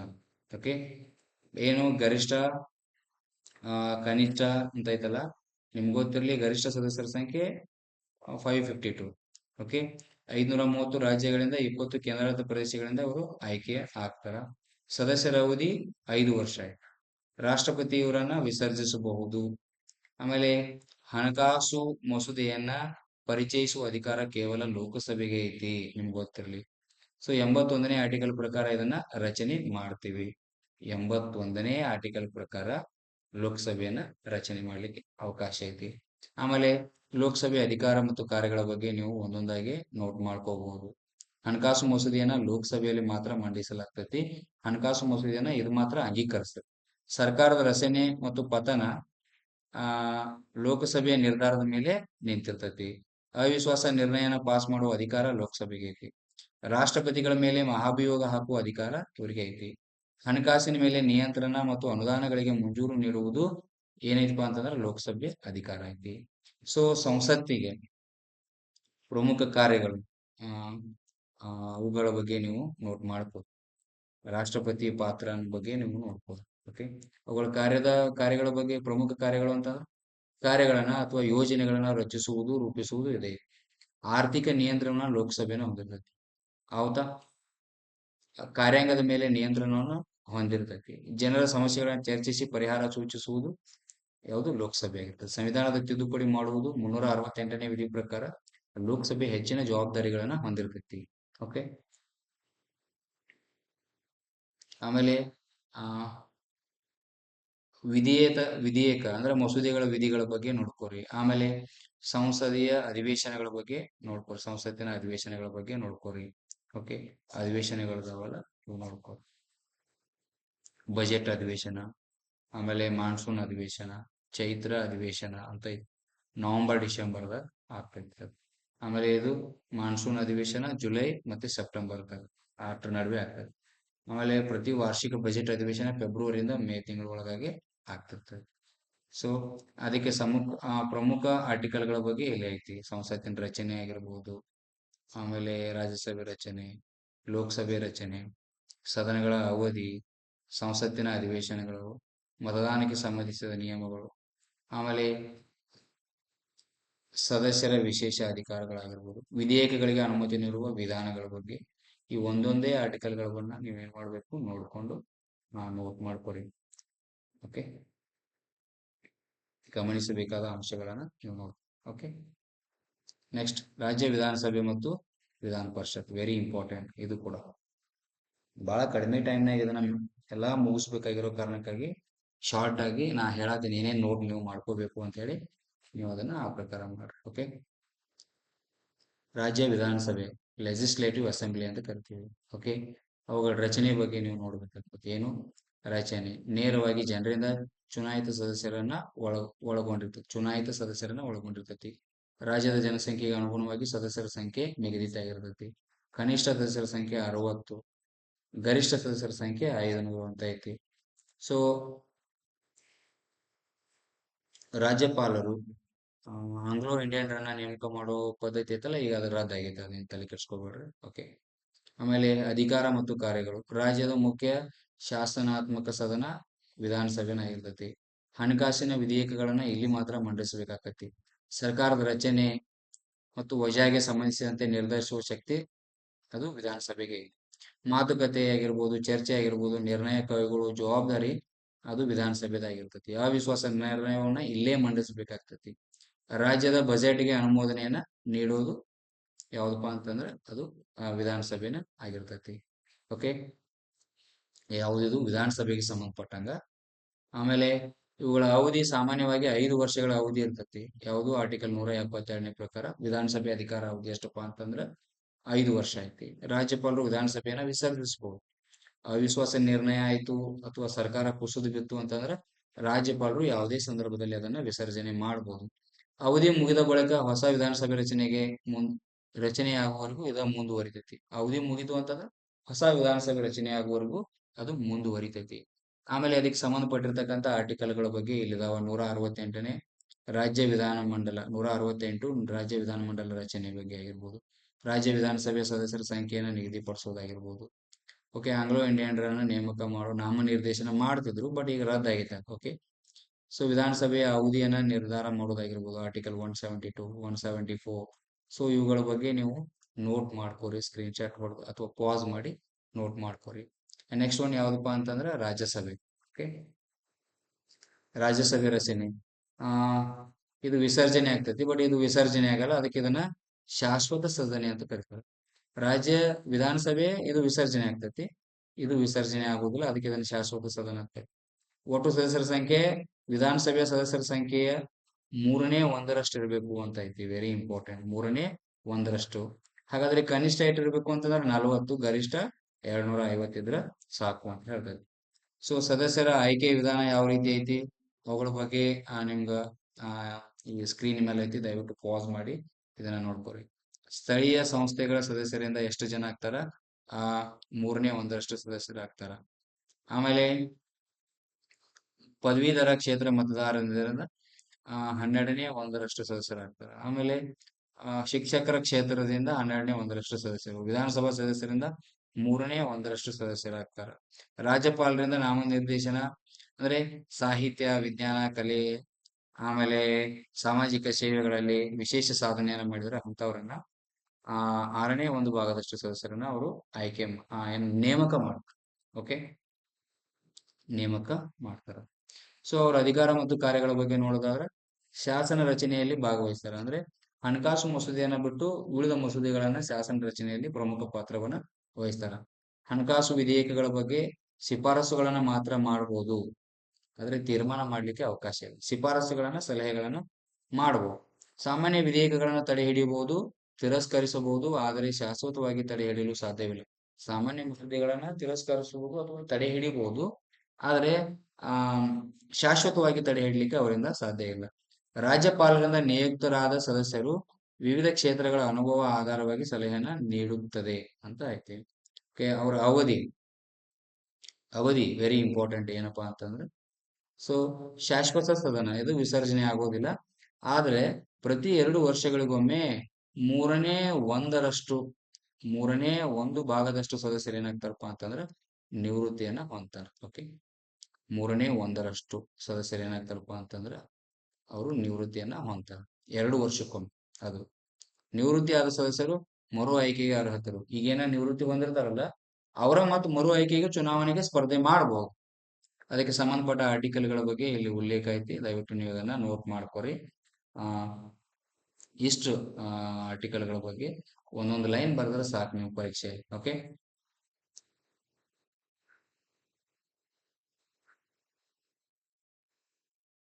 ಆಮೇಲೆ ಕರ್ನಾಟಕದ ಬಗ್ಗೆ ಡಿಸ್ಕಷನ್ ಮಾಡೋದಾದ್ರ ರಾಜ್ಯ ವಿಧಾನಸಭೆ, ವಿಧಾನ ಪರಿಷತ್ಗಳ ಬಗ್ಗೆ ಡಿಸ್ಕಷನ್ ಮಾಡೋದಾದ್ರ ಏನೈತಿಪ್ಪ ಅಂತಂದ್ರೆ ಅವ್ರ ರಚನೆ, ಅಧಿಕಾರ, ಕಾರ್ಯಗಳು. ರಾಜ್ಯ ವಿಧಾನಸಭೆ ಲೆಜಿಸ್ಲೇಟಿವ್ ಅಸೆಂಬ್ಲಿ.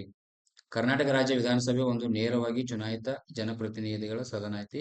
ಸದಸ್ಯರ ಸಂಖ್ಯೆ ಎಷ್ಟೈತಪ್ಪ ಅಂತಂದ್ರೆ ರಾಜ್ಯ ವಿಧಾನಸಭೆದು 224 ಐತಿ, ಗೊತ್ತಿರ್ಲಿ. ಸೊ 1 ಮಾರ್ಕಿಗೂ ಬರ್ಬೋದು.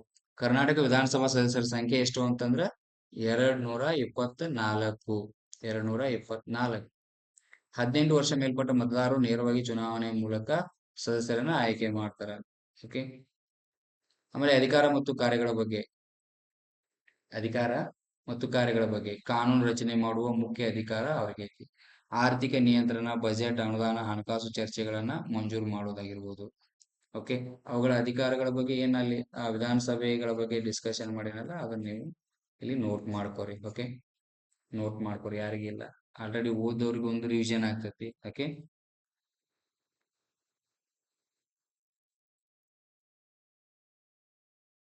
ಇನ್ನೊಂದು ಇಂಪಾರ್ಟೆಂಟ್ ಏನಪ್ಪಾ ಅಂತಂದ್ರೆ ಆ ಕರ್ನಾಟಕ ವಿಧಾನ ಪರಿಷತ್, ಇದು ವಿಧಾನಸಭೆ, ಆಮೇಲೆ ವಿಧಾನ ಪರಿಷತ್ ರಚನೆ, ರಾಜ್ಯ ವಿಧಾನಮಂಡಲದ ಮೇಲ್ಮನೆ ಐತಿ ಇದು, ಹೌದಾ? ವಿಧಾನ ಪರಿಷತ್ ಐತಿ.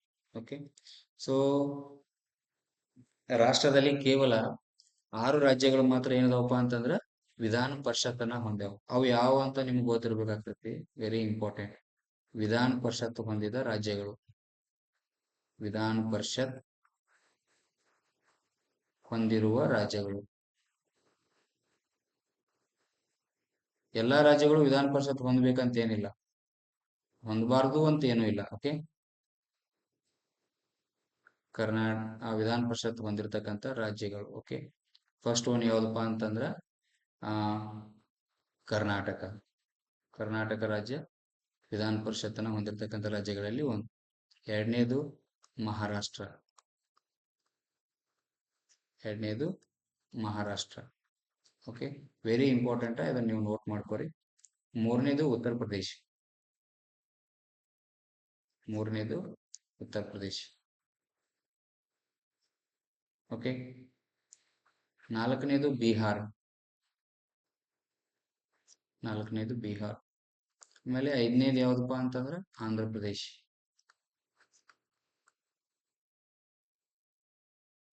ಆಂಧ್ರ ಪ್ರದೇಶ್. ಆರನೇದು ಯಾವ್ದಪ್ಪ ಅಂತಂದ್ರೆ ತೆಲಂಗಾಣ.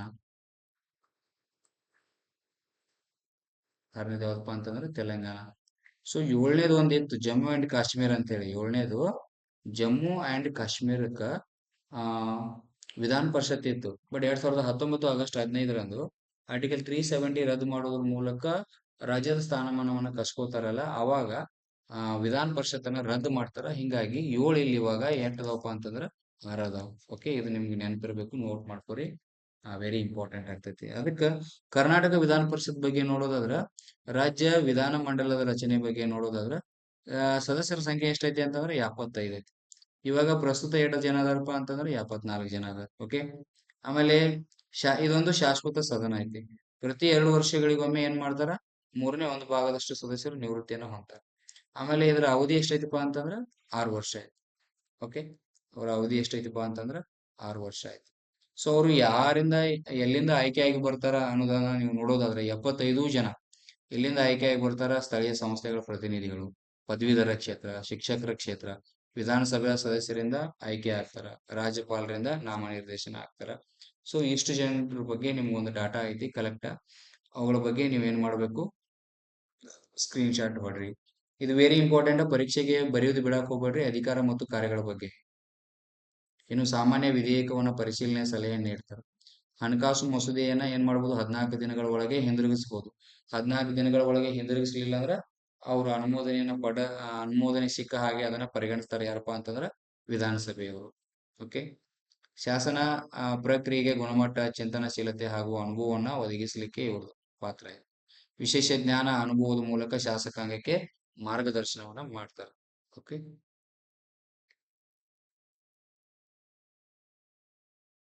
ಆಮೇಲೆ ನೆಕ್ಸ್ಟ್ ವೆರಿ ಇಂಪಾರ್ಟೆಂಟ್ ಟಾಪಿಕ್ ಯಾವ್ದಪ್ಪ ಅಂತಂದ್ರೆ ಭಾರತದ supreme court. Bharat supreme court ಬಗ್ಗೆ ನಿಮ್ಗೆ ಗೊತ್ತಿರಲಿ. ಸೊ ಇವಾಗ ಸುದ್ದಿಯಲ್ಲಿ ಇರ್ತಕ್ಕಂಥದ್ದು, ಅದಕ್ಕೆ ನೀವು ಅದನ್ನ ಓದ್ರಿ. ರಚನೆ, ಅಧಿಕಾರ ಮತ್ತು ಕಾರ್ಯಗಳಿಗೆ ಸಂಬಂಧಿಸಿದ್ದು ನೋಡೋದಾದ್ರೆ ಸುಪ್ರೀಂ ಕೋರ್ಟ್ ಸ್ಥಾಪನೆ, ಹೌದಾ? ಸುಪ್ರೀಂ ಕೋರ್ಟ್ ಸ್ಥಾಪನೆ ವೆರಿ ಇಂಪಾರ್ಟೆಂಟ್ ಅಂತ.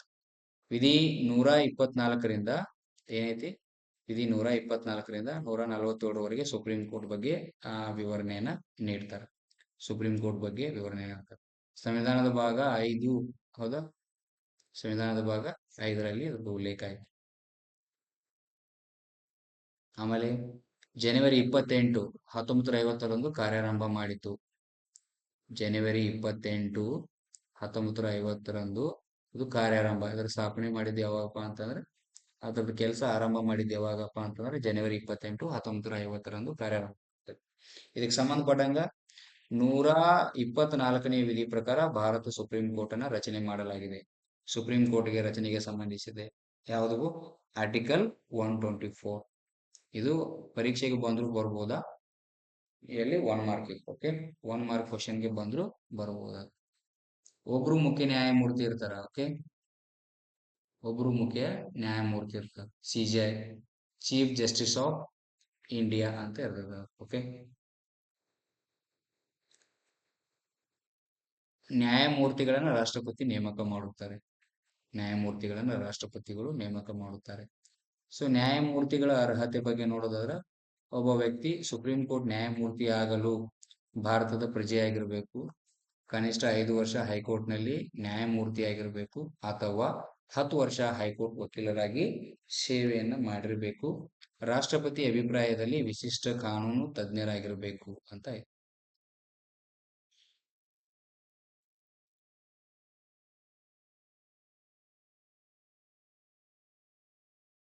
Very important.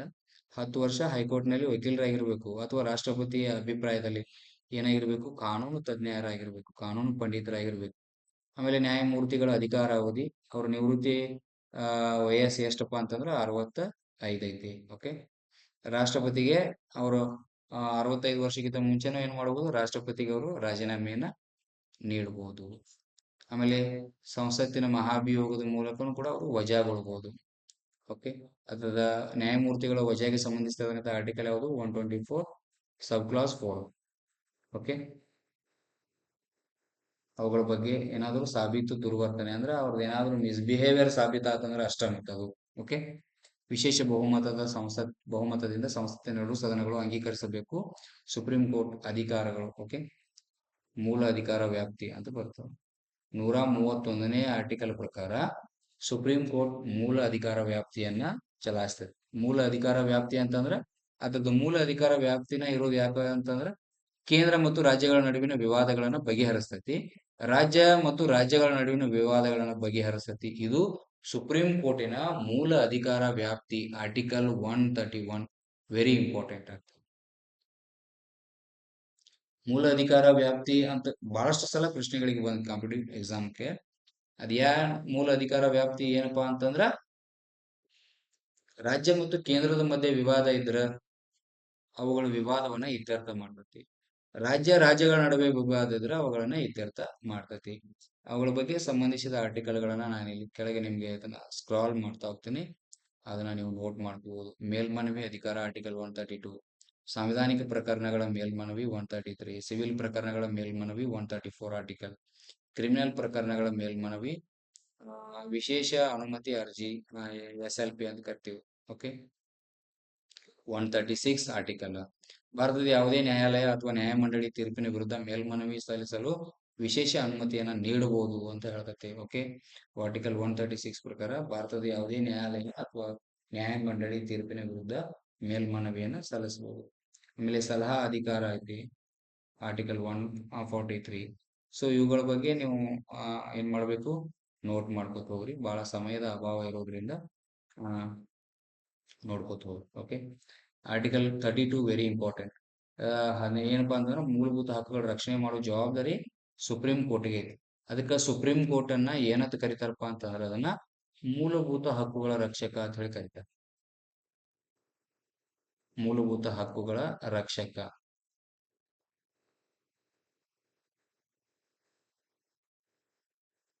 ಸುಪ್ರೀಂ ಕೋರ್ಟ್ ಅನ್ನ ಮೂಲಭೂತ ಹಕ್ಕುಗಳ ರಕ್ಷಕ ಅಂತ ಹೇಳಿ ಕರೀತಾರೆ. ಆರ್ಟಿಕಲ್ 32 ಪ್ರಕಾರ ಅದು ಮೂಲಭೂತ ಹಕ್ಕುಗಳನ್ನ ರಕ್ಷಣೆ ಮಾಡಿ. ಅದಕ್ಕೆ ಡಾಕ್ಟರ್ BR ಅಂಬೇಡ್ಕರ್ ಅವ್ರು ಏನ್ ಕೇಳ್ತಾರ ಅಂತಂದ್ರ, ಆರ್ಟಿಕಲ್ 32 ಅದ್ರ ಬಗ್ಗೆ ಹೇಳತ್ತಿದ್ರು. ಡಾಕ್ಟರ್ BR ಅಂಬೇಡ್ಕರ್ ಅವರು ಇದನ್ನ ಸಂವಿಧಾನದ ಹೃದಯ ಮತ್ತು ಆತ್ಮ ಎಂದು ಕರೆದಿದ್ದಾರೆ. ಆರ್ಟಿಕಲ್ 32 ಅನ್ನ ಏನ್ ಕರೆದಾರಪ್ಪ ಅಂತಂದ್ರೆ, ಡಾಕ್ಟರ್ BR ಅಂಬೇಡ್ಕರ್ ಅವರು ಸಂವಿಧಾನದ ಆತ್ಮ ಮತ್ತು ಹೃದಯ ಎಂದು ಕರೆದಿದ್ದಾರೆ. ನೆಕ್ಸ್ಟ್ ಒಂದು ರೀಟ್ ಅಧಿಕಾರಗಳು. ಆರ್ಟಿಕಲ್ 32 ಪ್ರಕಾರ ರೀಟ್ ಅಧಿಕಾರಗಳು ಏನೇನ್ ರೀಟ್ ಗಳನ್ನ ಹೊರಡಿಸಬಹುದು ಅಂತಂದ್ರೆ, 5 ರೀತಿ ರಿಟ್ಗಳನ್ನ ಅವ್ರು ಹೊರಡಿಸಬಹುದು. ಹೇಬಿಯಸ್ ಕಾರ್ಪಸ್ ಐತಿ. ಓಕೆ,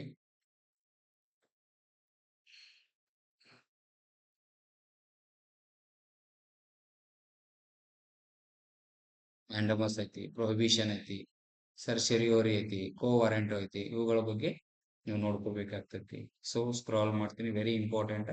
ಅವುಗಳನ್ನ ಬರೆದು ಬಿಟ್ರೆ ಸಾಕು, ಎಕ್ಸ್ಪ್ಲೇನ್ ಮಾಡೋದೇನು ಬೇಕಾಗಿಲ್ಲ. ಬಹಳ ಲಾಂಗ್ ಇದ್ದಾಗ ಒಂದೊಂದ್ ಎರಡೆರಡು ಲೈನ್ ಬರೆದ್ರೆ ಸಾಕು. ಮ್ಯಾಂಡಮಸ್, ಪ್ರೊಬೇಷನ್, ಸರ್ಸೆರಿಯೋರಿ, ಆಮೇಲೆ ಕೋ ವಾರೆಂಟೋಗಳ ಬಗ್ಗೆ ನೋಡ್ಕೋ. ಓಕೆ, ಆಮೇಲೆ 12ನೇದು ದಾಖಲೆ ನ್ಯಾಯಾಲಯ ಅಂತ ಐತಿ.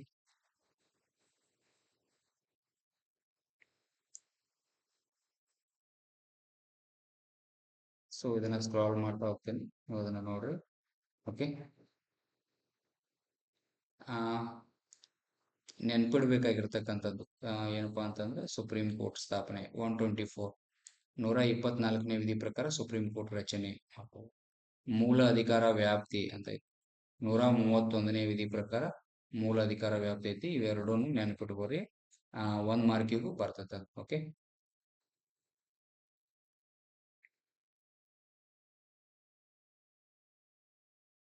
ಸೊ ರಿವಿಷನ್ 1 ನಿಮಿಷನಾಗ ನಿಮ್ಗೆ ರಿವಿಷನ್ ಅಂತ ಹೇಳಿ ಅವ್ರು ಕೊಟ್ಟಿದ್ದಾರೆ. Okay, next one high court. High court ಕೂಡ ಬಹಳಷ್ಟು ಇಂಪಾರ್ಟೆಂಟ್ ಆಗ್ತತಿ. ಹೈಕೋರ್ಟ್ ಅಧಿಕಾರ ರಚನೆಗಳು, ಅದರ ಪರಿಚಯಗಳು. ಆ ಪ್ರತಿಯೊಂದು ರಾಜ್ಯಕ್ಕೂ ಅಥವಾ 2 ಅಥವಾ ಹೆಚ್ಚು ರಾಜ್ಯಗಳಿಗೆ ಒಂದು ಹೈಕೋರ್ಟ್ ಐತಿ. ಸೊ ಭಾರತದಾದ್ಯಂತ ಎಷ್ಟು ಹೈಕೋರ್ಟ್ಗಳದಾವಪ್ಪ ಅಂತಂದ್ರೆ 25 ಹೈಕೋರ್ಟ್ಗಳದಾವ. ಡೆಫಿನೆಟ್ಲಿ ಇದು ಕ್ವಶನ್ ಆಗ್ಬೋದು. ಸೊ ಭಾರತದಲ್ಲಿರ್ತಕ್ಕಂಥ ಒಟ್ಟು ಹೈಕೋರ್ಟ್ಗಳ ಸಂಖ್ಯೆ ಇದು. ಭಾರತದಲ್ಲಿರುವ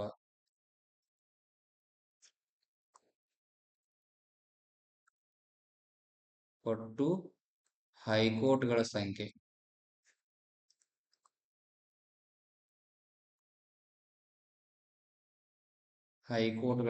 ಎಷ್ಟೈತಿಪ್ಪ ಅಂತಂದ್ರೆ 25 ಐತಿ. ಇದು ಒಟ್ಟ ಡೆಫಿನೆಟ್ಲಿ ಮರ್ಯಾಕ್ ಹೋಗ್ಬೇಡ್ರಿ. ಓಕೆ, 1 ಮಾರ್ಕ್ಸಿಗೂ ಬರ್ಬೋದು ಇದು.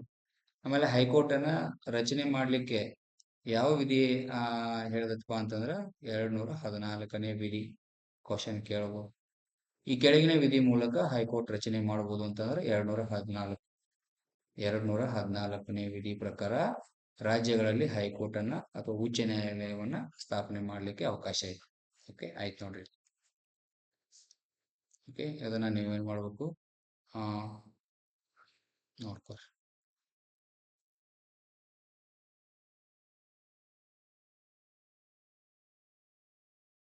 ಸೊ ಆಮೇಲೆ ಇವಾಗ ಸುಪ್ರೀಂ ಕೋರ್ಟ್ ನ್ಯಾಯಮೂರ್ತಿ ಯಾರ್ದಾರ ಅದು ಕೇಳ್ಬೋದು, ಹೌದಾ? ಸುಪ್ರೀಂ ಕೋರ್ಟ್ ನ್ಯಾಯಮೂರ್ತಿ 1 ಮಾರ್ಕಿಗೆ ಕೇಳ್ಬೋದು, ಯಾರ್ದಾರ ಸುಪ್ರೀಂ ಕೋರ್ಟಿಗೆ. ಓಕೆ, ಸುಪ್ರೀಂ ಕೋರ್ಟ್ ನ್ಯಾಯಮೂರ್ತಿ ಯಾರ್ದಾರ ಇವಾಗ? ಸೂರ್ಯಕಾಂತ್. ಓಕೆ,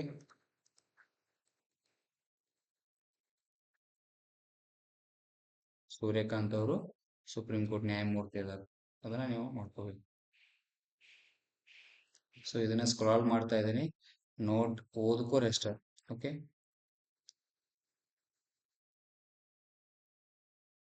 ಸೊ ಅವರ ಅರ್ಹತೆಗಳ ಬಗ್ಗೆ ಹೈಕೋರ್ಟಿನ ಮುಖ್ಯ ನ್ಯಾಯಮೂರ್ತಿ ಆಗಬೇಕು ಅಂತಂದ್ರೆ ಒಬ್ಬ ವ್ಯಕ್ತಿ ಹೈಕೋರ್ಟ್ ನ್ಯಾಯಮೂರ್ತಿ ಆಗಲು ಭಾರತದ ಪ್ರಜೆಯಾಗಿರ್ಬೇಕು, 10 ವರ್ಷ ಕನಿಷ್ಠ ನ್ಯಾಯಾಂಗ ಹುದ್ದೆ ಹೊಂದಿರಬೇಕು, ಅಥವಾ 10 ವರ್ಷ ಹೈಕೋರ್ಟ್ ವಕೀಲರಾಗಿರ್ಬೇಕು ಅಂತ ಐತಿ. ಅವ್ರ ಅಧಿಕಾರ ಅವಧಿ ಎಷ್ಟಪ್ಪ? 62 ವರ್ಷ. ರಿಟೈರ್ಮೆಂಟ್ ಏಜ್, ಹೌದಾ? ರಾಷ್ಟ್ರಪತಿಗೆ ಅವರು ರಾಜೀನಾಮೆಯನ್ನು ಕೊಡಬಹುದು, ರಾಷ್ಟ್ರಪತಿಯಿಂದ ವರ್ಗಾವಣೆ ಆಗ್ಬಹುದು. ಓಕೆ, ಹೈಕೋರ್ಟ್ಗಳ ಮೂಲ ಅಧಿಕಾರ ವ್ಯಾಪ್ತಿ, ಹೇಗೆ ಸುಪ್ರೀಂ ಕೋರ್ಟ್ ಮೂಲ ಅಧಿಕಾರ ವ್ಯಾಪ್ತಿ ಐತಲ್ಲ, ಹೈಕೋರ್ಟ್ಗಳ ಮೂಲ ಅಧಿಕಾರ ವ್ಯಾಪ್ತಿ ಕೆಲವು ಸಿವಿಲ್ ಮತ್ತು ಕ್ರಿಮಿನಲ್ ಪ್ರಕರಣಗಳನ್ನು ನೇರವಾಗಿ ವಿಚಾರಿಸ್ತಾರೆ.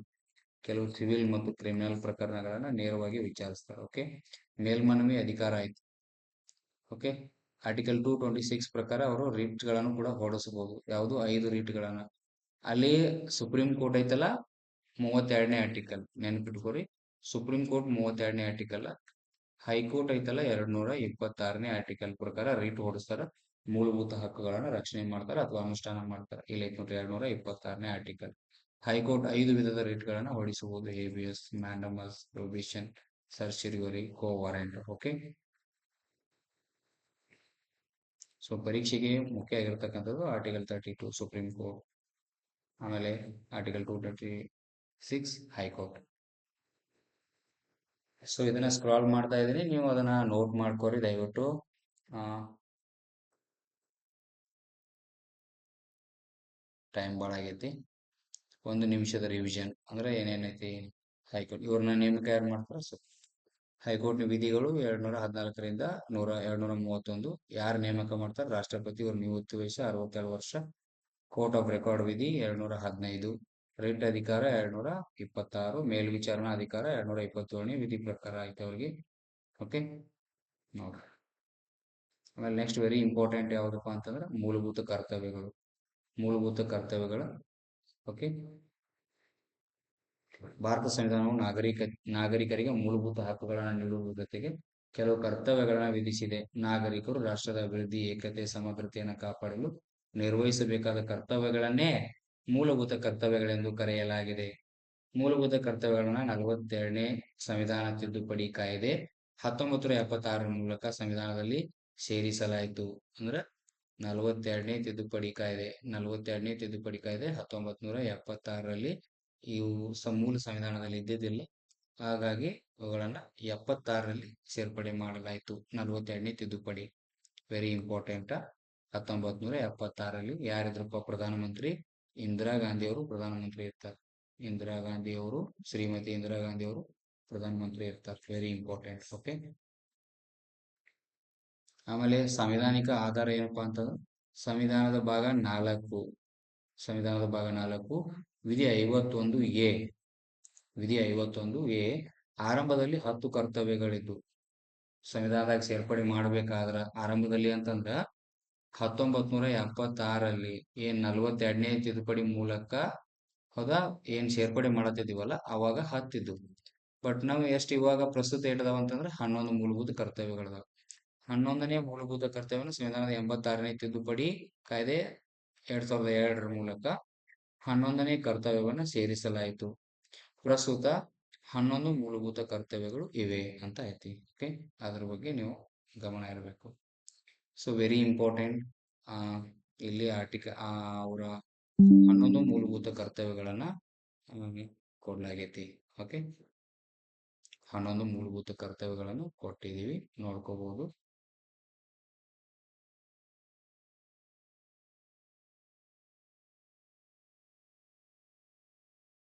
ಆರ್ಟಿಕಲ್ 11ರಲ್ಲಿ 51A ಉಪವಿಧಿ ಹಿಂಗ್ ಕಂಟಿನ್ಯೂ ಆಗ್ತೈತಿ. ಹೆಂಗ 51A ಇದ್ರಾಗ ಉಪವಿಧಿ A, ಆಮೇಲೆ B ಹಿಂಗ್ ಕಂಟಿನ್ಯೂ ಆಗ್ತೈತಿ. ಆಮೇಲೆ C, D 51 ಉಪವಿಧಿ A ಹಿಂಗ್ ಕಂಟಿನ್ಯೂ ಆಗ್ತೈತಿ. ದಯವಿಟ್ಟು ಇದನ್ನ ನೀವು ನೋಡ್ಕೊ. ಏನು ಸಂವಿಧಾನವನ್ನ ಪಾಲಿಸಬೇಕು, ಅದರ ಆದರ್ಶಗಳು, ಸಂಸ್ಥೆಗಳು, ರಾಷ್ಟ್ರಧ್ವಜ ಮತ್ತು ರಾಷ್ಟ್ರಗೀತೆಗೆ ಗೌರವಿಸಬೇಕು. A. B ಸ್ವಾತಂತ್ರ್ಯ ಹೋರಾಟದ ಉನ್ನತ ಆದರ್ಶಗಳನ್ನ ಅನುಸರಿಸಬೇಕು. ಆಮೇಲೆ C. One second.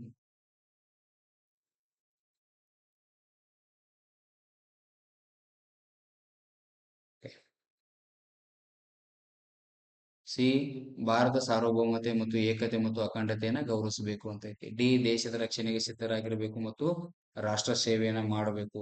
ದೇಶದ ರಕ್ಷಣೆಗೆ ಗಂಡಾಂತರ ಕಂಡು ಬಂದಾಗ ದೇಶ ಆದೇಶ ಹೊರಡಿಸಿದರೆ ನಾವು ರಕ್ಷಣೆಗೆ ಮುಂದಾಗಬೇಕಾಗ್ತೈತಿ. ಈ ಎಲ್ಲ ಭಾರತೀಯರ ನಡುವೆ ಸೌಹಾರ್ದತೆ, ಸಹೋದರತ್ವವನ್ನು ಬೆಳೆಸಬೇಕು. ಎಫ್ ಭಾರತ ಸಂಯುಕ್ತ ಸಂಸ್ಕೃತಿಯ ಪರಂಪರೆಯನ್ನ ರಕ್ಷಿಸಬೇಕು ಅಂತ ಐತಿ. ಆಮೇಲೆ ಜಿ ಅರಣ್ಯ, ನದಿ, ಸರೋವರ, ವನ್ಯ ಜೀವಿ ಸೇರಿದಂತೆ ಪರಿಸರವನ್ನು ರಕ್ಷಣೆ ಮಾಡುವ ಜವಾಬ್ದಾರಿ ಐತಿ, ನಿಮ್ಗೆ ಗೊತ್ತಿರಲಿ.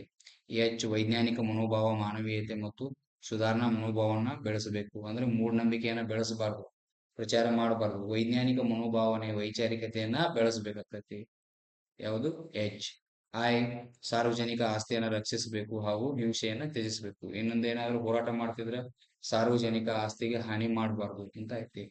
ಆಮೇಲೆ ವೈಯಕ್ತಿಕ ಹಾಗೂ ಸಾಮೂಹಿಕ ಚಟುವಟಿಕೆಗಳಲ್ಲಿ ಶ್ರೇಷ್ಠತೆಯನ್ನು ಸಾಧಿಸಲು ಪ್ರಯತ್ನಿಸಬೇಕು. ವೈಯಕ್ತಿಕ ಹಾಗೂ ಸಾಮೂಹಿಕ ಚಟುವಟಿಕೆ ಶ್ರೇಷ್ಠತೆ ಅಥವಾ ಸಾಧನೆ ಮಾಡ್ಲಿಕ್ಕೆ ಶ್ರಮ ವಹಿಸಬೇಕಾಗ್ತೈತಿ. ಆಮೇಲೆ ಕೆ ಇದು ವೆರಿ ಇಂಪಾರ್ಟೆಂಟ್ ಆಗ್ತೈತಿ. ಏನಪ್ಪಾ ಅಂತಂದ್ರ 6ರಿಂದ 14 ವರ್ಷ ವಯಸ್ಸಿನ ಮಕ್ಕಳಿಗೆ ಶಿಕ್ಷಣ ನೀಡುವ ಅವಕಾಶವನ್ನ ಪೋಷಕರು ಅಥವಾ ಪಾಲಕರು ಒದಗಿಸಬೇಕು ಅಂತ ಇದೆ. ಓಕೆ, ಮೂಲಭೂತ ಲಕ್ಷಣಗಳ ಬಗ್ಗೆ ನೀವು ಇಲ್ಲಿ ನೋಡ್ಕೋಬೇಕು. ನೇರವಾಗಿ ಇವುಗಳನ್ನ ನ್ಯಾಯಾಲಯದಿಂದ ಜಾರಿಗೊಳಿಸಕ್ ಆಗೋದಿಲ್ಲ, ಅದು ನಿಮಗೆ ಪಾಯಿಂಟ್ ಗೊತ್ತಿರಲಿ. ಇವುಗಳನ್ನ ಕಾಯ್ದೆ ಮಾಡಿ ಏನ್ ಮಾಡ್ಬೇಕು? ನ್ಯಾಯಾಲಯದಿಂದ ಜಾರಿಗೊಳಿಸಬೇಕಾಗ್ತೈತಿ.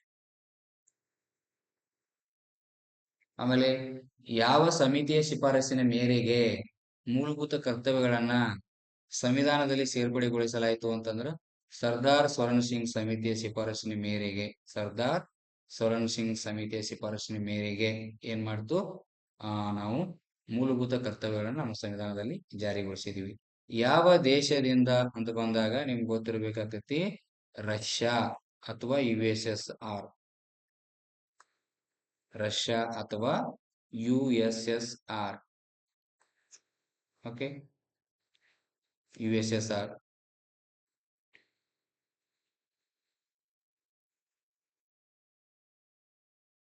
USSR ಅಂತಂದ್ರೆ union Soviet socialist republic. Okay, union Soviet socialist republic, union socialist Soviet republic. Okay, ಮೂಲಭೂತ ಕರ್ತವ್ಯಗಳು ಭಾರತೀಯ ನಾಗರಿಕರಲ್ಲಿ ರಾಷ್ಟ್ರಪ್ರೇಮ, ಶಿಸ್ತು, ಸಾಮಾಜಿಕ ಹೊಣೆಗಾರಿಕೆಯನ್ನ ಬೆಳೆಸ್ತವೆ. ಇದು ನಿಮ್ಗೆ ಗೊತ್ತಲ್ಲ. ಸೊ ಪರೀಕ್ಷೆಗೆ ನೆನಪಿಡ್ಬೇಕಾಗಿರ್ತಕ್ಕಂಥದ್ದು, ಸೊ ಭಾಗ 4A ದಲ್ಲಿದಾವ 51A, ಆಮೇಲೆ 42ನೇ ತಿದ್ದುಪಡಿ ಕಾಯ್ದೆ 1976, 11ನೇ ಮೂಲಭೂತ ಕರ್ತವ್ಯ 86ನೇ ತಿದ್ದುಪಡಿ ಮತ್ತು 2002ರಲ್ಲಿ ಒಟ್ಟು 11 ಮೂಲಭೂತ ಕರ್ತವ್ಯಗಳದಾವ. ಯಾವ ಸಮಿತಿಯ ಶಿಫಾರಸಿನ ಮೇರೆಗೆ? ಸರ್ದಾರ್ ಸ್ವರಣ್ ಸಿಂಗ್ ಸಮಿತಿಯ ಶಿಫಾರಸಿನ ಮೇರೆಗೆ. Okay, and very important thing ಏನಪ್ಪಾ ಅಂತಂದ್ರ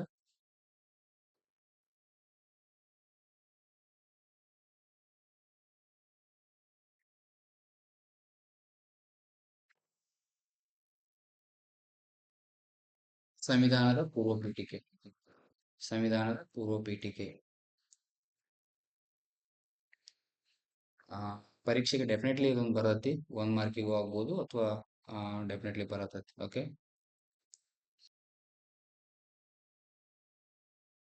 ಓಕೆ.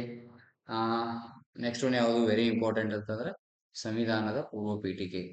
ಸಂವಿಧಾನದ ಪೂರ್ವ ಪೀಠಿಕೆ, ಪ್ರಿಯಾಂಬಲ್ ಆಫ್ ದಿ ಕಾನ್ಸ್ಟಿಟ್ಯೂಷನ್.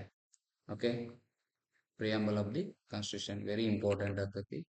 ಸಂವಿಧಾನದ ಆತ್ಮ ಅಂದ್ರೆ ಇಡೀ ಸಂವಿಧಾನದ ಮುನ್ನುಡಿಯನ್ನ ತಿಳಿಸುವಂತ ಒಂದು ಭಾಗ ಯಾವ್ದಪ್ಪ ಅಂತಂದ್ರೆ ಅದು ಸಂವಿಧಾನದ ಪೂರ್ವ ಪೀಠಿಕೆ. ಸಂವಿಧಾನದ ಪರಿಚಯಾತ್ಮಕ ಭಾಗವಾಗಿದೆ.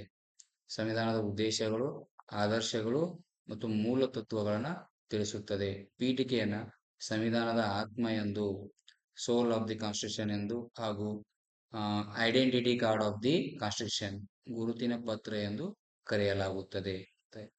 ಭಾರತೀಯ ಸಂವಿಧಾನದ ಪೀಠಿಕೆಯು ಜವಾಹರ್ಲಾಲ್ ನೆಹರು ಅವರು ಮಂಡಿಸಿದ ಜವಾಹರ್ಲಾಲ್ ನೆಹರು ಅವರು ಮಂಡಿಸಿದ ಉದ್ದೇಶಗಳ ನಿರ್ಣಯ ಆಧಾರಿತವಾಗಿದೆ. ಅಂದ್ರ ಏನ್ ಜವಾಹರ್ಲಾಲ್ ನೆಹರು ಅವರು ಯಾವ್ದಿದು ಡಿಸೆಂಬರ್ 13, ಓಕೆ, ಡಿಸೆಂಬರ್ 13,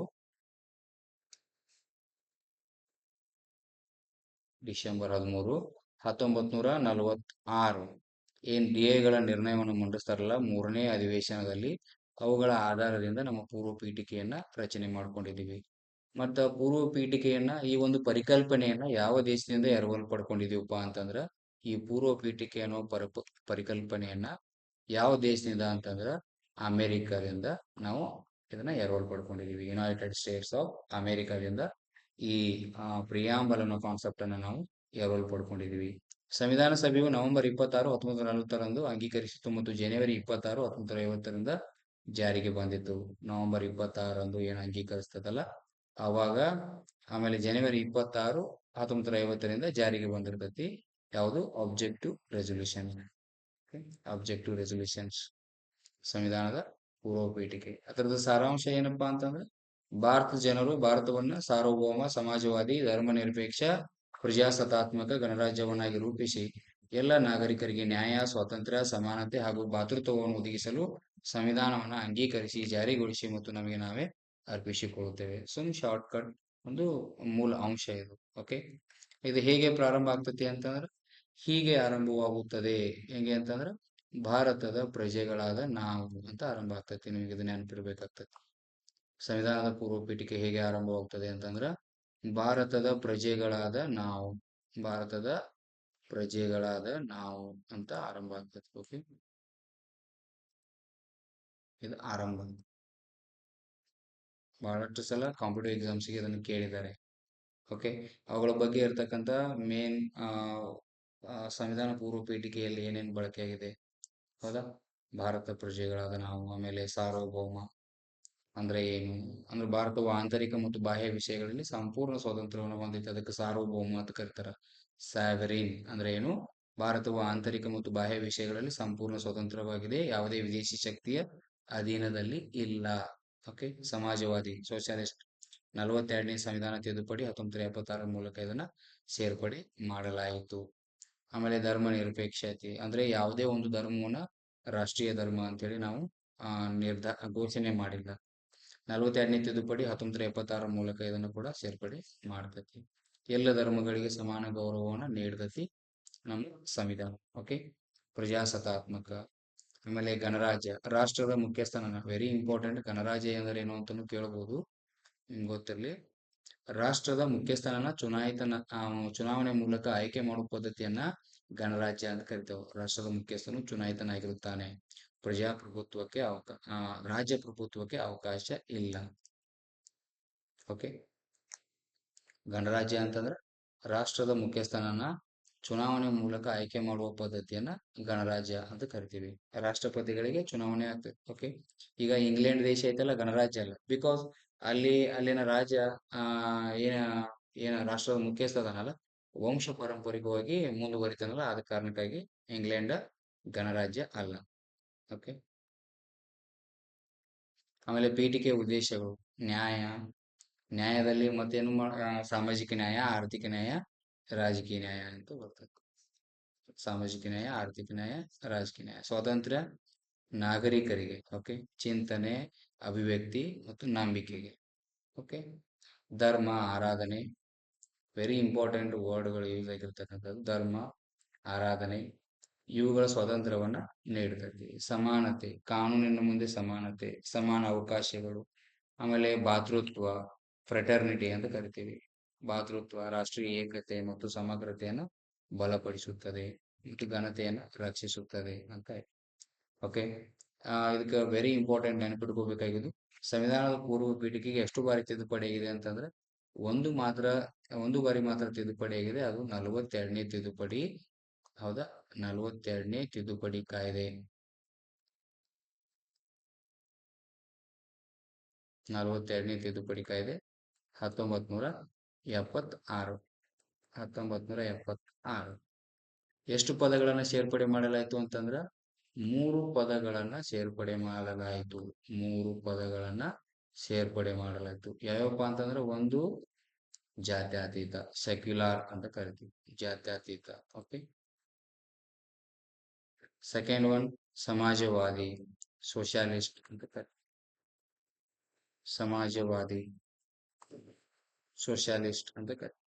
ಮೂರನೇದು ಸಮಗ್ರತೆ, ಇಂಟಿಗ್ರೇಷನ್, ಅಖಂಡತೆ ಅಥವಾ ಸಮಗ್ರತೆ ಅಂತ ಕರಿತೀವಿ, ಇಂಟಿಗ್ರೇಷನ್.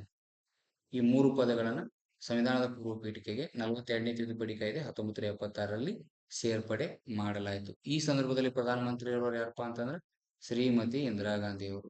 ಶ್ರೀಮತಿ ಇಂದಿರಾ ಗಾಂಧಿ ಅವರು ಪ್ರಧಾನಮಂತ್ರಿ ಇರ್ತಾರೆ. ಓಕೆ.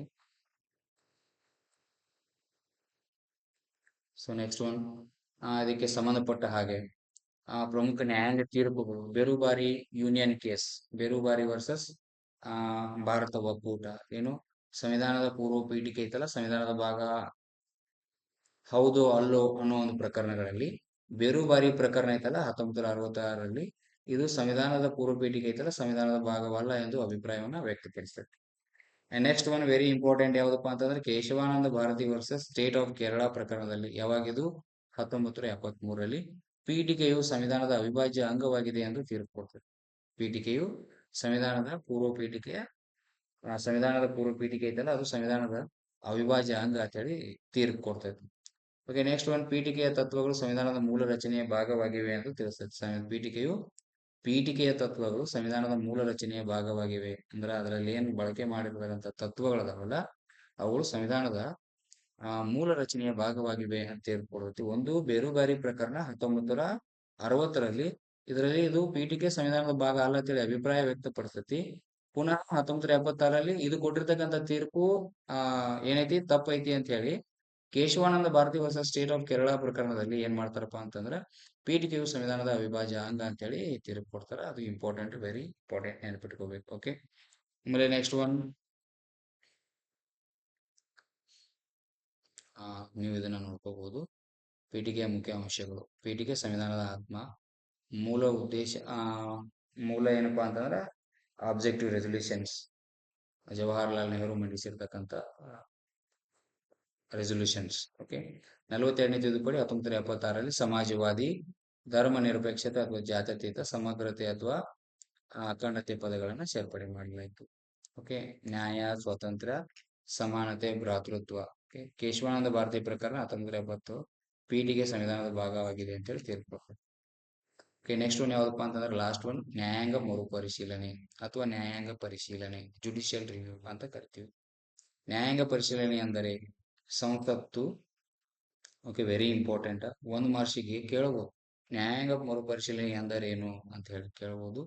ಏನಿಲ್ಲಿ ವೆರಿ ಇಂಪಾರ್ಟೆಂಟ್, ಸಂಸತ್ತು, ರಾಜ್ಯ ವಿಧಾನಮಂಡಲಗಳು ಹಾಗೂ ಕಾರ್ಯಾಂಗವು ಕೈಗೊಂಡಿರುವ ಕಾನೂನುಗಳು, ಆದೇಶಗಳು ಮತ್ತು ಕ್ರಮಗಳು ಸಂವಿಧಾನಕ್ಕೆ ಅನುಗುಣವಾಗಿವೆ ಎಂಬುದನ್ನು ನ್ಯಾಯಾಲಯಗಳು ಪರಿಶೀಲಿಸುವ ಅಧಿಕಾರವೇ ನ್ಯಾಯಾಂಗೀಯ ಮರುಪರಿಶೀಲನೆ ಅಧಿಕಾರವಾಗಿದೆ ಅಂತ ಹೇಳ್ತಾರೆ. ನ್ಯಾಯಾಲಯಗಳು ಪರಿಶೀಲಿಸುವ ಅಧಿಕಾರವಾಗಿದೆ. ಒಂದು ವೇಳೆ ಅವು ಸಂವಿಧಾನಕ್ಕೆ ವಿರುದ್ಧವಾಗಿದ್ದರೆ ನ್ಯಾಯಾಲಯವು ಅವುಗಳನ್ನು ಅಸಂವಿಧಾನಿಕವೆಂದು ಘೋಷಿಸಿ ರದ್ದುಗೊಳಿಸುತ್ತವೆ. Very important. ನ್ಯಾಯಾಂಗ ಮರುಪರಿಶೀಲನೆ ಅಂದರೆ ಸಂಸತ್ತು, ರಾಜ್ಯ ವಿಧಾನಮಂಡಲಗಳು ಹಾಗೂ ಕಾರ್ಯಾಂಗವು ಕೈಗೊಂಡಿರುವ ಕಾನೂನುಗಳು, ಆದೇಶಗಳು ಮತ್ತು ಕ್ರಮಗಳು ಸಂವಿಧಾನಕ್ಕೆ ಅನುಗುಣವಾಗಿವೆಯೇ ಎಂಬುದನ್ನು ನ್ಯಾಯಾಲಯಗಳು ಪರಿಶೀಲಿಸುವ ಅಧಿಕಾರವಾಗಿದೆ. ವೆರಿ ಇಂಪಾರ್ಟೆಂಟ್, ಅದನ್ನು ನೀವು ನೆನ್ಪಿಟ್ಕೋಬೇಕಾಗ್ತದೆ ಡೆಫಿನೆಟ್ಲಿ. ನೆಕ್ಸ್ಟ್ ಒನ್, ವ್ಯಾಖ್ಯಾನ, ಡೆಫಿನೇಷನ್ ಅಂತ ಬಂದಾಗ ನ್ಯಾಯಾಲಯಗಳು ಕಾನೂನುಗಳು ಮತ್ತು ಆಡಳಿತಾತ್ಮಕ ಕ್ರಮಗಳ ಸಂವಿಧಾನಿಕ ಮಾನ್ಯತೆಯನ್ನು ಪರಿಶೀಲಿಸುವ ಅಧಿಕಾರವನ್ನು ನ್ಯಾಯಾಂಗ ಮರುಪರಿಶೀಲನೆ ಎಂದು ಕರೆಯುತ್ತಾರೆ ಅಂತ. ಸಾಂವಿಧಾನಿಕ ಆಧಾರಗಳು ನಿಮ್ಗೆ ಗೊತ್ತಿರಲಿ, ಸಾಂವಿಧಾನಿಕ ಆಧಾರಗಳಲ್ಲಿ ಆರ್ಟಿಕಲ್ 13 ಮೂಲಭೂತ ಹಕ್ಕುಗಳ ಅಡಿಯಲ್ಲಿ ಬರತಕ್ಕಂಥ ಆರ್ಟಿಕಲ್ 13 ಐತಲ್ಲ, ಮೂಲಭೂತ ಹಕ್ಕುಗಳಿಗೆ ವಿರುದ್ಧವಾದ ಕಾನೂನುಗಳನ್ನ ಅಮಾನ್ಯ ಅಂತ ಹೋಗ್ತದೆ. ಇನ್ ಕೇಸ್ ಕೇಂದ್ರ ಸರ್ಕಾರ ಆಗಿರ್ಲಿ, ರಾಜ್ಯ ಸರ್ಕಾರ ಆಗಿರ್ಲಿ, ಮೂಲಭೂತ ಹಕ್ಕುಗಳನ್ನ ವಿರೋಧಿಸುವ ಅಥವಾ ವಿರುದ್ಧ ಯಾವುದೇ ಕಾನೂನು ಕಾಯ್ದೆಗಳನ್ನು ಜಾರಿಗೊಳಿಸಿದ್ರೆ ಅಥವಾ ಬಹುಮತದಿಂದ ಅದನ್ನು ಸಾಬೀತುಪಡಿಸಿದ್ರು ಕೂಡ ಸುಪ್ರೀಂ ಕೋರ್ಟ್ ಆರ್ಟಿಕಲ್ 13 ಮೂಲಕ ಅವುಗಳನ್ನ ರದ್ದುಪಡಿಸ್ತೈತಿ. ಗೊತ್ತಿರಲಿ. ಆರ್ಟಿಕಲ್ 32 ಮೂಲಭೂತ ಹಕ್ಕುಗಳನ್ನ ರಕ್ಷಣೆ ಮಾಡ್ತೈತಿ. ಯಾವ್ದಪ್ಪ ಅಂತಂದ್ರೆ ಸುಪ್ರೀಂ ಕೋರ್ಟ್. ಅದಕ್ಕೆ ಅದನ್ನ ಸುಪ್ರೀಂ ಕೋರ್ಟ್ ಅನ್ನ ಮೂಲಭೂತ ಹಕ್ಕುಗಳ ರಕ್ಷಕ ಅಂತ. ಆಮೇಲೆ 226 ಹೈಕೋರ್ಟ್ ಕೂಡ ರಿಟ್ ಹೊಡಿಸ್ಬೋದು. ಹೈಕೋರ್ಟ್ ಕೂಡ ರಿಟ್ ಹೊಡಿಸ್ಬೋದು. ವಿಧಿ 31ರಿಂದ 36ವರೆಗೆ ನ್ಯಾಯಾಂಗ ಅಧಿಕಾರ ವ್ಯಾಪ್ತಿಯನ್ನ ಹೊಂದೈತಿ. ಯಾವ್ದಪ್ಪ ಅಂತಂದ್ರೆ supreme court. Supreme court. Okay, article 141 supreme court ತೀರ್ಪುಗಳು ಬಾಧ್ಯಕರ ಅಂದ್ರೆ ಅವುಗಳನ್ನ ಪರಿಶೀಲನೆ ಮಾಡುವ ಅಧಿಕಾರ ಯಾರಿಗೆ ಐತಿಪ್ಪ ಅಂತಂದ್ರೆ ಸುಪ್ರೀಂ ಕೋರ್ಟ್ಗೆ, ನಮ್ಮ ನ್ಯಾಯಾಂಗ ವ್ಯವಸ್ಥೆಗೆ ಐತಿ.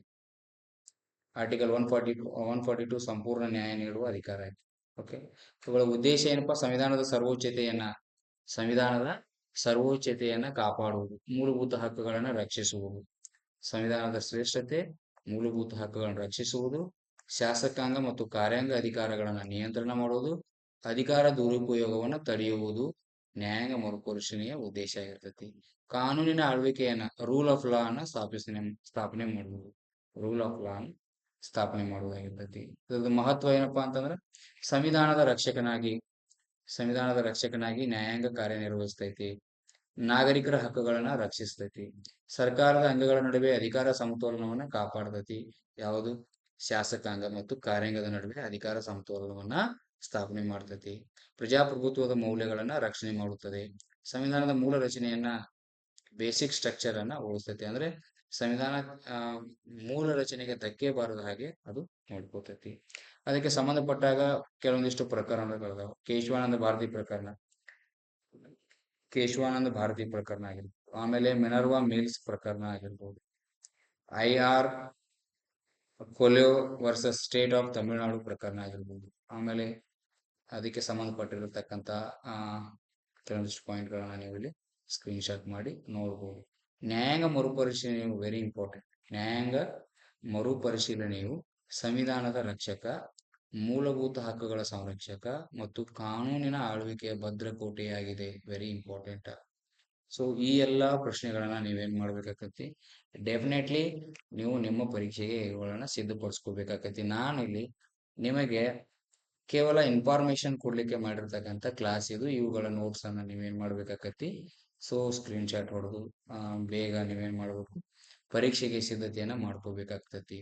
ಸೊ ಏನೇನ್ ಟಾಪಿಕ್ ಅನ್ನ ನಾನು ಕವರ್ ಮಾಡಿದ್ದೀನಿ, ಆ ಟಾಪಿಕ್ ಅನ್ನ ನೀವೆಲ್ಲ ಏನ್ ಮಾಡ್ರಿ, ಕವರ್ ಮಾಡ್ಕೊಂಡ್ಬಿಡ್ರಿ. ಓಕೆ, ಏನೇನ್ ಇಂಪಾರ್ಟೆಂಟ್ ಓದ್ಬೇಕು, ಇನ್ನೊಂದ್ಸಲ ನಾನು ನಿಮ್ಗೆ ಯಾವ್ಯಾವ ಇಂಪಾರ್ಟೆಂಟ್ ಪ್ರಶ್ನೆ ಡೆಫಿನೆಟ್ಲಿ ಬರ್ತಕ್ಕಂಥ ಪ್ರಶ್ನೆಗಳು ಯಾವ್ಯಾವ್ದವಪ್ಪ ಅಂತಂದ್ರೆ ನಿಮ್ಗೆ ಗೊತ್ತಿರ್ಲಿ. ಸೊ ಸಂವಿಧಾನದ ರಚನಾ ಸಭೆ ಡೆಫಿನೆಟ್ಲಿ ಓದ್ಕೋಬೇಕು ಇದನ್ನ. ಪರೀಕ್ಷೆಗೆ ಬಹಳ ಇಂಪಾರ್ಟೆಂಟ್. ಸಂವಿಧಾನದ ಪ್ರಮುಖ ಲಕ್ಷಣಗಳಂತೂ 200%. ಮೂಲಭೂತ ಹಕ್ಕುಗಳು 200%.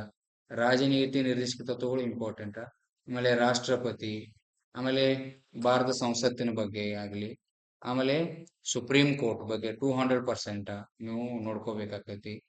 ಆಮೇಲೆ ಜಸ್ಟ್ ನೀವೇನ್ ಮಾಡ್ಬೇಕು ಇಲ್ಲಿ, ಈಗ 16 ಕಾನ್ಸೆಪ್ಟ್ ಅನ್ನ ನಿಮ್ಗೆ ಓದಕ್ ಆಗ್ಲಿಲ್ಲ ಅಂದ್ರೆ ಅಟ್ಲೀಸ್ಟ್ 10 ಕಾನ್ಸೆಪ್ಟ್ ಆದ್ರೂ ನೀವು ಓದಬೇಕು. ಪಾಸಿಂಗ್ ಜಸ್ಟ್ ನಮಗ್ ಬೇಕು ಅಂತಂದ್ರ ಇದ್ರಾಗಿಂದ ಅರ್ಧಾರೆ ನೀವು ಓದ್ಬೇಕು. ಯಾಕಂತಂದ್ರ ಆಪ್ಷನ್ಗಳು ಬರ್ತಾವ, ಇದನ್ನಾದ್ರೂ ಬರಿಬೇಕು ಇಲ್ಲ ಇದನ್ನಾದ್ರೂ ಬರಿಬೇಕು. ಅಂದ್ರೆ 1 ಮಾರ್ಕ್ಸ್ ನಿಮಗೆ 10 ಬರ್ತಾವ.